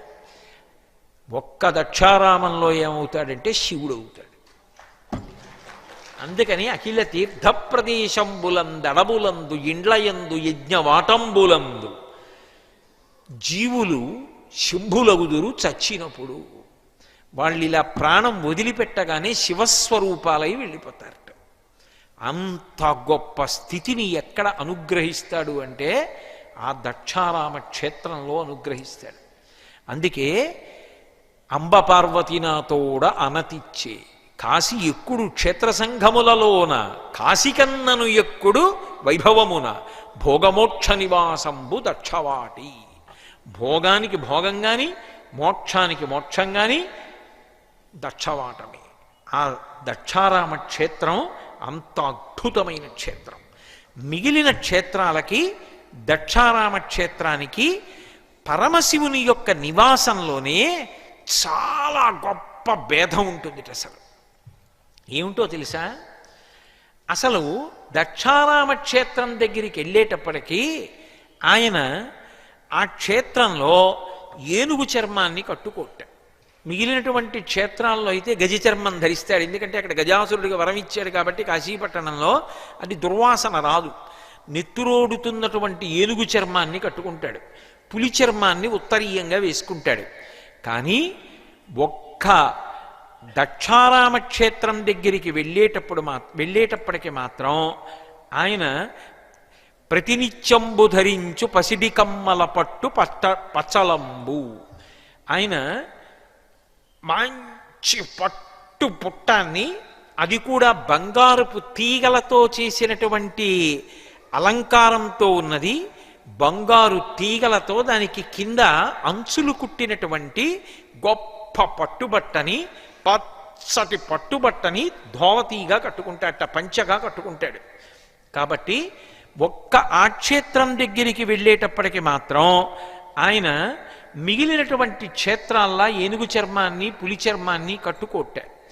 ఇంకా విశేషం ఏమిటంటే దక్షారామం దగ్గరికి వచ్చేటప్పటికి మాత్రం ప్రతిదినంబు గజచర్మమెన్నడో కాని ప్రతిదినంబునిచ్చట కట్టు పసిడి కొమ్మల పట్టు పచ్చలంబు. ఏనుగు చర్మాన్ని ఎప్పుడో తప్ప కట్టుకోట. గజాసురుడికి వరం ఇచ్చాను, బాగుండదు కదూ, ఇది దక్షిణ కాశీయే అని ఎప్పుడైనా ఓసారి కట్టుకుంటాట. కాశీలో అయితే ఎప్పుడూ ఏనుగు చర్మం కట్టుకుంటాట, ఇక్కడైతే ఎప్పుడో ఓసారి కట్టుకుంటాట. మరి రోజు ఏం కట్టుకుంటాడు అంటే బంగారు తీగలతో అలంకారం చేసిన పట్టుబట్ట కట్టుకుంటాట. అలాగే ఈ క్షేత్రం దగ్గరికి వచ్చేటప్పటికి మాత్రం భసితమెన్నడో కాని ప్రతిదినంబు ఇచ్చట గంధంబు నలదు. ఆయన ఆ చందనంబు కురంగ మదము కూర్పు, ఏదో మిగిలినటువంటి క్షేత్రాల్లో అయితే భస్మ అలదుకుంటాడు, ఒళ్ళంతా విభూతి రాసుకుంటాడు. మనం ఉజ్జయిన్ క్షేత్రానికి వెడతాం. ఉజ్జయిన్ క్షేత్రంలో ఉదయం వేళ ఒక అద్భుతం ఉంటుంది. అప్పుడే తాజాగా కాల్చినటువంటి శవభస్మని కాపాలికులు తీసుకొస్తే ఆ భస్మనంతటినీ ఒక బట్టలో మూటలా కట్టి ఇలా పట్టుకుంటారు శివలింగం మీద. ఆడవాళ్ళని తలమించి బట్ట వేసుకుని కళ్ళు మూసుకోమంటారు. మగవాళ్లే చూస్తారు. చూస్తున్నప్పుడు ఆ భస్మ యొక్క ఆ బట్ట మూట మీద చేత్తో కొడతారు అర్చకులు. కొడితే అది అప్పుడే కాలిన తాజా శవం. ఆ భస్మ శివలింగం మీద అభిషేకంగా పడుతుంది. మిగిలిన ఏ క్షేత్రంలోనైనా సరే ఇలా నీళ్లు పోసి అభిషేకం చేసేసి విభూతి తీసుకొచ్చి తడిపి ఆయనకి 3 విభూతి రేఖలు పెట్టి కొంచెం చందనం పెట్టి బొట్టు పెడతారు. కొన్ని క్షేత్రాల్లో అయితే విభూతి రాయడం వల్లే లింగంలోంచి సహస్రలింగాలు వచ్చేటట్టుగా చేస్తారు. మీరు విజయవాడలో కనకదుర్గమ్మ క్షేత్రంలో మల్లికార్జున లింగాన్ని చూస్తే అభిషేకం అయిపోయిన తర్వాత విభూతి పలసగా అంతా రాసేసి అర్చకులు తమాషాగా ఇలా 3 వేళ్లు పెట్టి ఇలా అంటారు పైకి, ఇలా అని మళ్ళీ ఇలా అడ్డంగా ఇలా అంటారు. అంటే ఆ విభూతి లింగంలో సహస్రలింగాలు వచ్చినట్టుగా స్ఫటికలింగాలు వచ్చినట్టుగా అయిపోయి అంత శోభతో ప్రకాశిస్తుంది. కానీ ఒక్క దక్షారామంలో చిత్రం ఏమిటో తెలుసా? గజచర్మమెన్నడో కాని ప్రతిదినంబునిచట ధరించు పట్టు కమ్మల పట్టు పచ్చళం పసిడి కమ్ముల కట్పట్టు పచ్చళంబు. అలాగే భసితమెన్నడో కాని ప్రతిదినంబునిచట మలయజంబు కురంగ మదము కూర్పు. ఎప్పుడో విభూతి రాసుకుంటాట, ఏదో మహా అయితే కొద్దిగా ఇలా పెట్టుకుంటాడు తప్ప ఇలా ఒళ్ళంతా ఇలా విభూతి రేఖలు పెట్టేసుకుని ఒళ్ళంతా తడిభస్మ రాసేసుకుని అలా ఉండట. అక్కడ మహాభోగి శంకరుడు. అందుకే మలయజంబు, ఒళ్ళంతా చందనం రాసుకుంటాడట, మంచి సువాసనలు వచ్చేటట్టుగా. మలయజంబు కురంగ మదము కూర్పు. అసలు సాధారణంగా కస్తూరి అమ్మవారు రాసుకుంటుంది, కస్తూరి బొట్టుగా పెట్టుకుంటుంది అమ్మవారు. కస్తూరీ జలకంచితేందు విలసత్ప్రోద్భాసి పాలస్థలీం కర్పూరద్రవ మిశ్ర చూర్ణ కపురామోదోల్ల సద్వీటికాం లోలాపంగతరంగతైరితి కృపాసారైర్నతానందినీం శ్రీశైలస్థలవాసినీం భగవతీం శ్రీమాతరం భావయే అని. కానీ దక్షారామక్షేత్రంలో విచిత్రం ఏమిటంటే మలయజంబు కురంగ మదము కూర్పు. ఒంటి నిండా కస్తూరి రాసుకుంటాట, మంచి అప్పుడే తీసినటువంటి చందనం ఒళ్ళంతా అలదుకుంటాట. అసలు ఆయనకే సుగంధిం పుష్టివర్ధనం అని పేరు. దానికి తోడు మహాభోగిగా ఒళ్ళంతా ఇవన్నీ అలదుకుంటాడు. నిడుద పాములరాజు నెన్నడో కానీ తారహారంబు నిత్యము ధరించు. సాధారణంగా శంకరుడు మిగిలినటువంటి ఆభరణాలు పెద్ద ధరించడానికి ఇష్టపడడు, నిరాడంబరుడు. వేలి ఉంగరాలుగా కూడా ఆయన పాముల్ని పెట్టుకుంటాడు, చేతి కంకణాలుగా పాములు పెట్టుకుంటాడు, మెడలో పాములు వేసుకుంటాడు. సర్పజాతినంత అనుగ్రహించాడు. కానీ ఒక్క దక్షారామంలో మాత్రం పాముల్ని మెడలో వేసుకోట. ఇక్కడ వద్దులే అంటట. అక్కడేం వేసుకుంటాడు అంటే నిడుదల పాముల రాజు నిన్నడో గాని తారహారంబు నిత్యము ధరించు. పెద్ద పెద్ద ముత్యాల హారాలు వేసుకుంటాట, ఒళ్ళంతా మంచి మంచి కంకణాలు అవన్నీ పెట్టుకుంటాట. అంటే అంత భోగిగా ఉండేటటువంటి క్షేత్రం ఇది అంటే దక్షారామం. అలాగే నృకరంక రుండమాలలు ఎన్నడో కాని ఆయన ఏదో మెడలో ఎప్పుడూ కూడా పుర్రెల మాల ఒకటి వేసుకుంటాడు. పునుకల పేరు కంఠమున భూరి భుజంగము భూషణంబుగా అనయము భస్మధారణము అద్రి నివాసము మేరువిల్లుగా అనువుగ దంతి చర్మమును హస్తములందు కపాల శూలముల్ పడివడిదాల్తు శంకర కృపావరు రూపమును ఆశ్రయించదన్నంటారు. ఎందుకు మెడలో పుర్రెలమాల? ఆయనకేమో బంగారం గొలిసిచ్చేవాళ్ళు లేరా? అసలు బంగారమే శివవీర్యం అయినప్పుడు ఎందుకు అలా వేసుకుంటాడు అంటే బ్రహ్మమస్తకావలీ నిబద్ధతే నమశివాయ అంటారు. మొట్టమొదట బ్రహ్మగారిని సృష్టించి ఈ సృష్టిని చెయ్యమని వేదాలిచ్చాడు. ఆ బ్రహ్మగారి తలకాయ కూడా బొత్తిగా రుద్రభూమిలో పడిపోతే బాగుండదని బ్రహ్మగారు పడిపోయినప్పుడు ఆయన పుర్రె తీసి తలపకి చుట్టి మెళ్ళో వేసుకున్నాడు. అలాంటి బ్రహ్మల యొక్క పుర్రెలు ఎన్నో అయిపోయి పెద్ద మాలైపోయింది. అంటే ఇంతమంది బ్రహ్మలు వెళ్ళిపోయారు. ఆయన మాత్రం అలాగే ఉన్నాడు. శాశ్వతుడు, నిత్యుడు, నిరంజనుడు, కాలాతీతుడు అని చెప్పడానికి ఆయన మెడలో ఉన్నటువంటి పుర్రెల మాల నిదర్శనం. నృకరంకరుండమాలెన్నడో కాని ఆ దక్షారామ క్షేత్రంలో మాత్రం పుర్రెల మాలలు వేసుకోట్టారు. పుర్రెల మాలలు వేసుకోకుండా దానికి బదులుగా మెడలో ఎప్పుడూ కూడా మంచి తారహారంబు నిత్యము ధరించు, ముత్యాలహారాలు, పూలదండలు ఇలాంటివన్నీ కూడా మెడలో వేసుకుంటాట. కాట నడిచెక్కి ఎన్నడో కాని, సాధారణంగా శివుడు ఎక్కడ ఉంటాడు అని అడిగారు అనుకోండి, శ్మశానంలో ఉంటాడు అంటారు. శ్మశానంలో ఉంటాడు అన్న మాటని జాగ్రత్తగా అర్థం చేసుకోవాలి. నిజానికి ఆయనకి శ్మశానంలో ఉండవలసిన అగత్యమే లేదు. అనుశాసనిక పర్వంలో భారతంలో పార్వతీదేవి అడిగింది, శంకర బ్రహ్మాండమైన కైలాసం ఉంది, ఎందుకండి అక్కడ ఉంటారు మీరు శ్మశానంలో అని. అయ్యో 2 కారణాలకు ఉంటాను పార్వతి, నేను అక్కడ ఉండకపోతే పిశాచాలు మొదలైనటువంటి ఉగ్రభూతాలు ఇళ్లల్లోకి చొరబడిపోతాయి. చొరబడిపోయి దైవారాధన చెయ్యనివ్వవు, మనుష్యుల్ని బాధపడతాయి. ఆ బాధ పెట్టకుండా మనుష్యుల్ని ప్రశాంతంగా బతకనివ్వడం కోసమని నేను శ్మశానంలో ఉండి తాండవం చేస్తూ ఉంటాను. అవి నా తాండవం చూస్తూ అక్కడ కూర్చుంటాయి. అక్కడ కూర్చుంటే ఇక్కడ వీళ్ళు సుఖంగా ఉంటారు. అదే పనిగా ఆయన్ని పట్టుకుని శ్మశానవాసి శ్మశానవాసి అని తిట్టారనుకోండి, ఏదో ఒకనాడు ఆయనకి ఒళ్ళు మండి నేను వదిలేసి మీలా మేడలో ఉంటానని చెప్పి వచ్చేసాడంటే అవన్నీ వచ్చి మీద అడిపోతాయి. ఆయన అక్కడుండి మనల్ని ఇక్కడ ప్రశాంతంగా ఉండనిస్తున్నాడు. అందుకున్నాను పార్వతి. 2, బతికున్నంత కాలం నా వాళ్ళు నాకు ఎంతుంది అంతుంది, అది జరిగాను ఇది జరిగాను, ఆ ఉద్యోగం ఈ ఉద్యోగం అంటాడు. శరీరం పడిపోయి కట్టెలలో కాలిపోయి జీవుడొక్కడు లేచి నిలబడిన తరువాత చీకటి పడేసరికి అక్కడ ఉండేవాడు ఎవరు ఉండడు. అప్పుడు భయపడుతుంటే నేనున్నానురా అని ఓదార్చడానికి అక్కడ నిలబడతానన్నాడు. కాబట్టి కాట నడిచెక్కి ఎన్నడో కాని దక్షవాటిక స్వర్ణ సౌధముల మీద, ఆయన శ్మశానవాటికలో ఎప్పుడో కానీ ఓసారి అలా వెళ్ళి రాట్ట. మరి ఎక్కడుంటాడు దక్షారామంలో అంటే స్వర్ణ సౌధముల మీద, కింద అంతరాలయంలో ఉండట. అందుకే మేడ మీద ఉంటాడు. మెట్లెక్కి పైకెక్కాలి. పైకెక్కితే పైన ఉన్నటువంటి ఆలయంలో శివలింగానికి అభిషేకాలు జరుగుతుంటాయి. కాబట్టి కాట నడిచెక్కి ఎన్నడో కాని దక్షవాటిక స్వర్ణ సౌధముల మీద పిశాచులనెన్నడో కాని ఇందు ముకులను ఎల్లకాలంబు తలచు భీమేశ్వరుండు. ఆయన సాధారణంగా శంకరుడు పిశాచాది ప్రమదగణాలన్నింటినీ కూడా దగ్గర పెట్టుకుంటూ ఉంటాడు. అయితే మీరు ఒక ప్రశ్న వెయ్యొచ్చు, ఎందుకండి అలా పెట్టుకోవడం అని.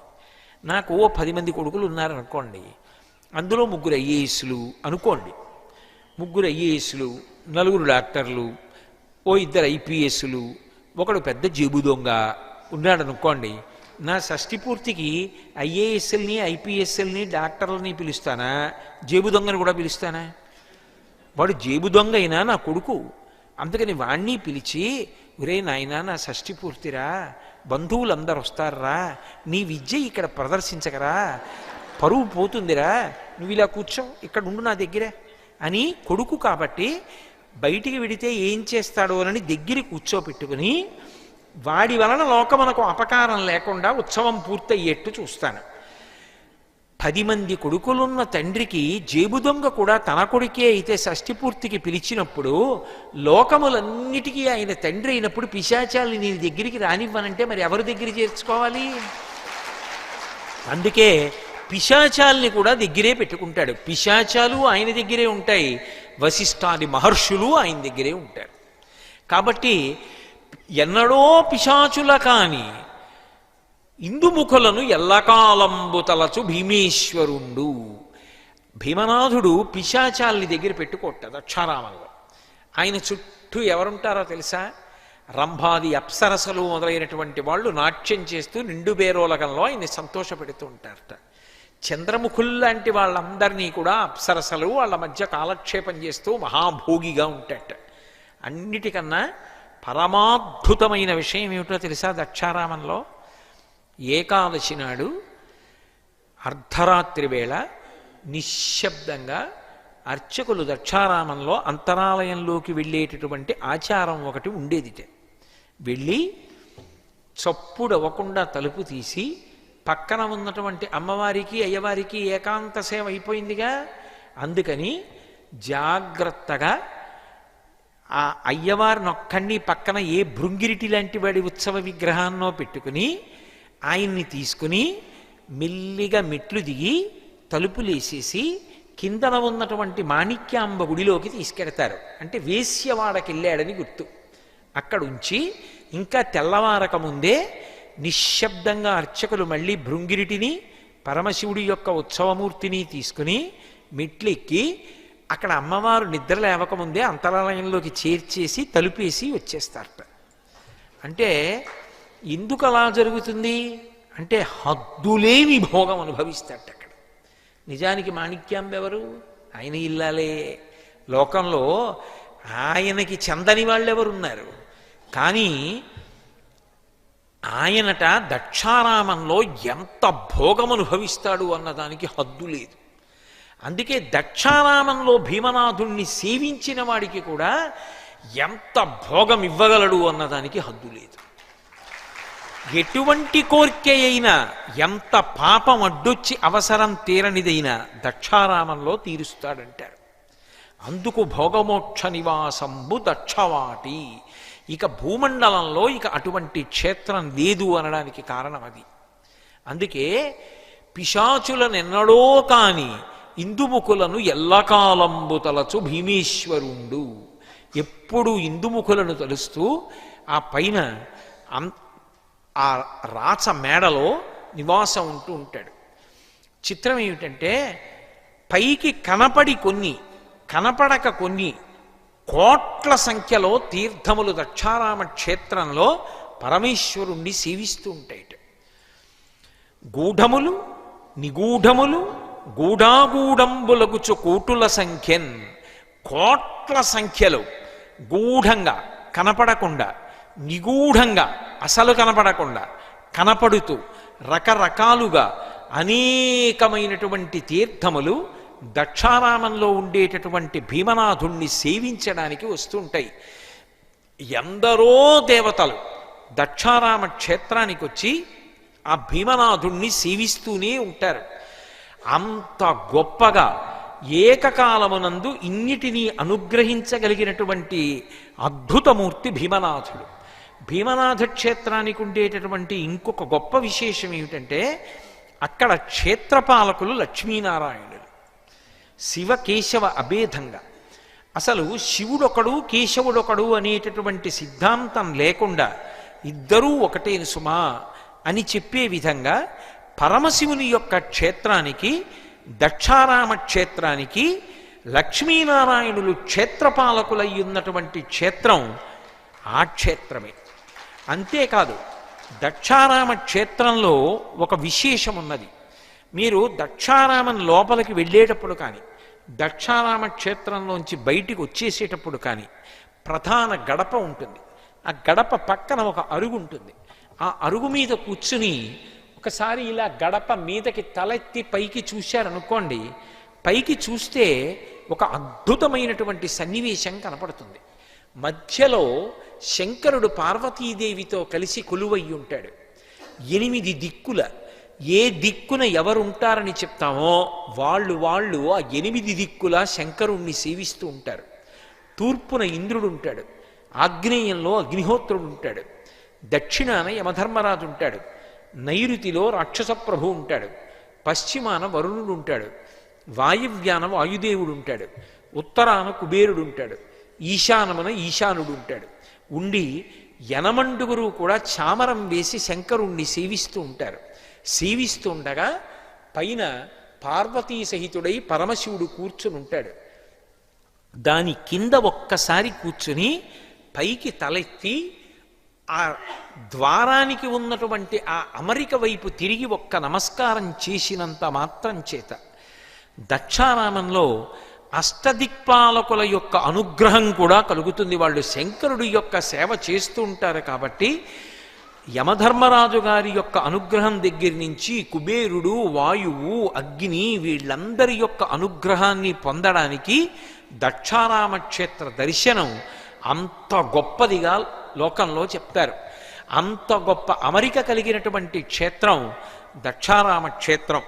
దక్షారామ క్షేత్రం లోపలికి ప్రవేశిస్తూ ఇందాక నీ చెప్పినటువంటి గడప దాటడానికి ప్రయత్నం చేసేటప్పుడే ఎడంచేతి వైపు పరమాద్భుతమైనటువంటి రీతిలో డుంఠి గణపతి కనపడతారు.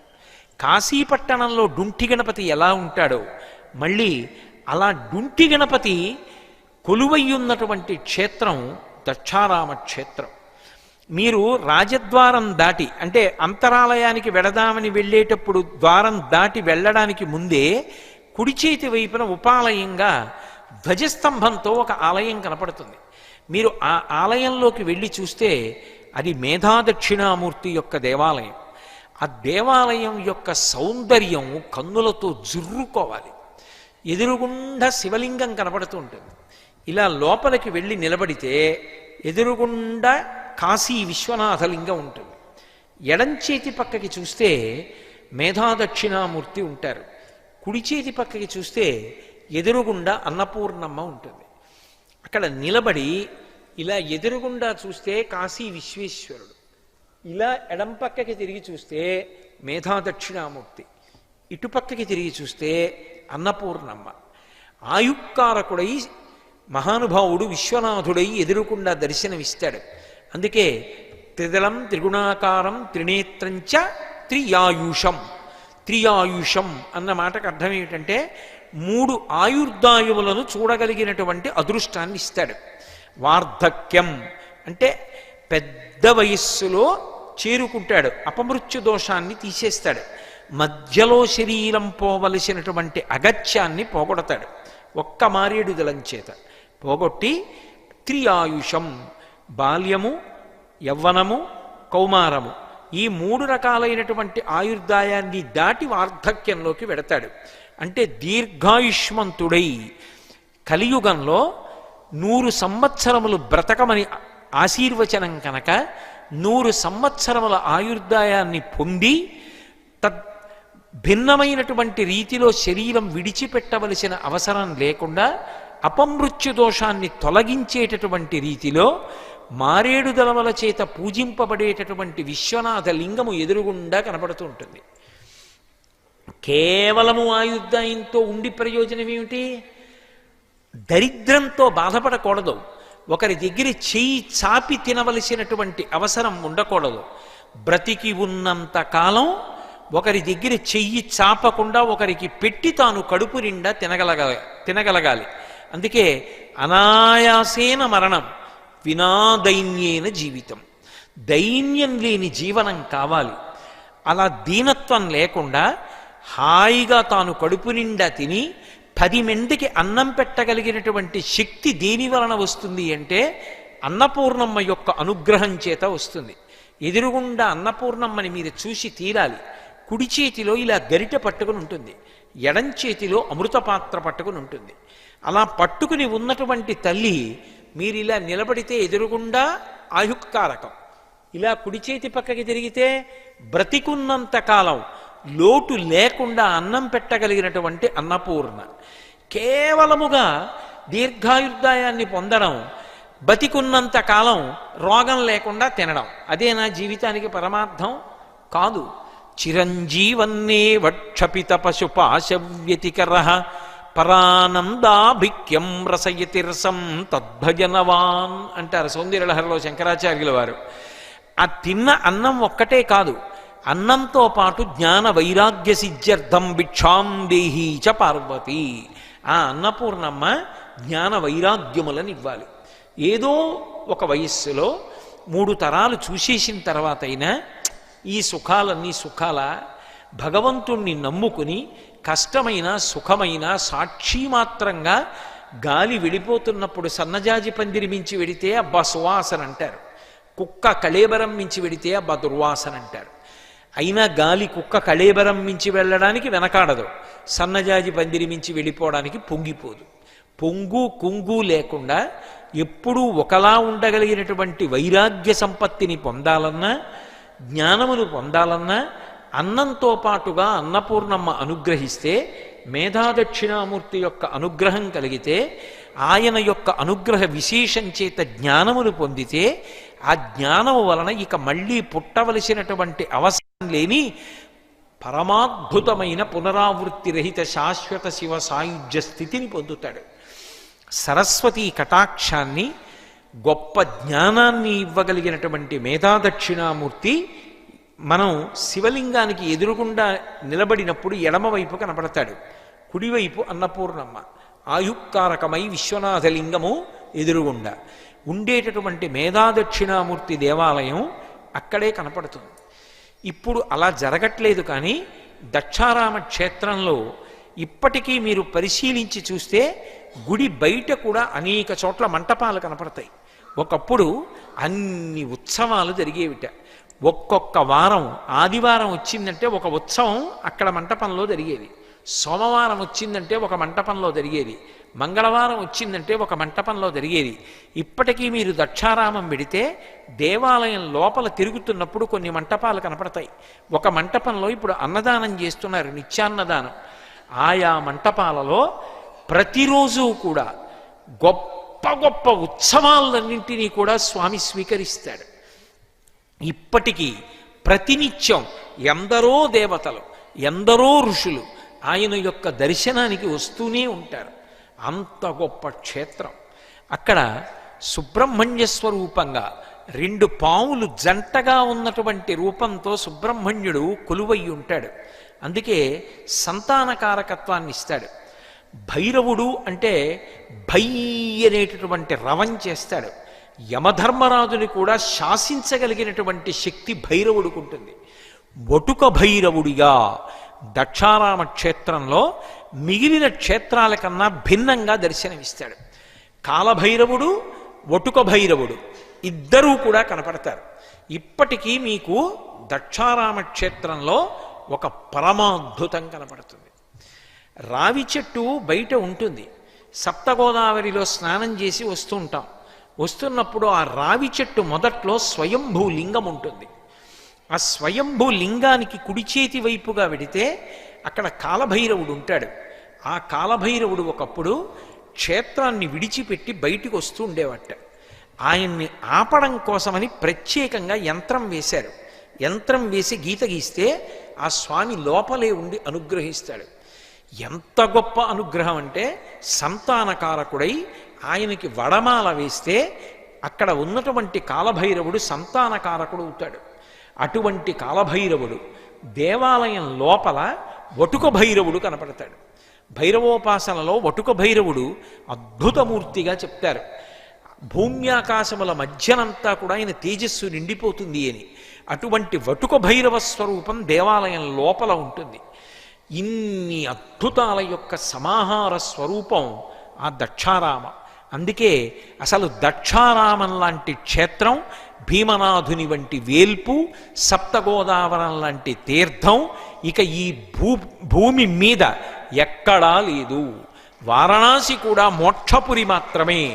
భోగమోక్షపురులు ఏవి అంటే ఒక్క దక్షవాటమే. అంత గొప్ప క్షేత్రం దక్షారామమని మనకి మహానుభావుడు ఆ భీమేశ్వర పురాణంలో శ్రీనాథ మహాకవి అందించాడు. వ్యాసుడిచ్చినటువంటి మూలాన్ని అనువాదం చేసి. అంత గొప్ప విశేషం. ఇవాళ చిట్ట చివరి కార్తీక సోమవారం. అందున ఉదయం ఏకాదశి వెళ్ళి ద్వాదశి తిథి ప్రవర్తిస్తోంది. అటువంటి వేళలో, ప్రదోష వేళలో మొదలుపెట్టి దక్షారామ వైభవం కార్తీక మాసంలో వినడం కన్నా మహాభాగ్య విశేషం ఏముంటుంది? అటువంటి అదృష్టాన్ని పరమేశ్వరుడు ఇచ్చినందుకు మీరు నేను కూడా ఆ మాణిక్యాంబకి, భీమనాథుడికి పునఃపునః నమస్కారములను సమర్పిద్దాం. మేము చేసే వీడియోస్ మీ మొబైల్ కి నోటిఫికేషన్ గా రావాలంటే సబ్స్క్రైబ్ చేసుకుని పక్కనే ఉన్న బెల్ ఐకాన్ కూడా యాక్టివేట్ చేసుకోండి.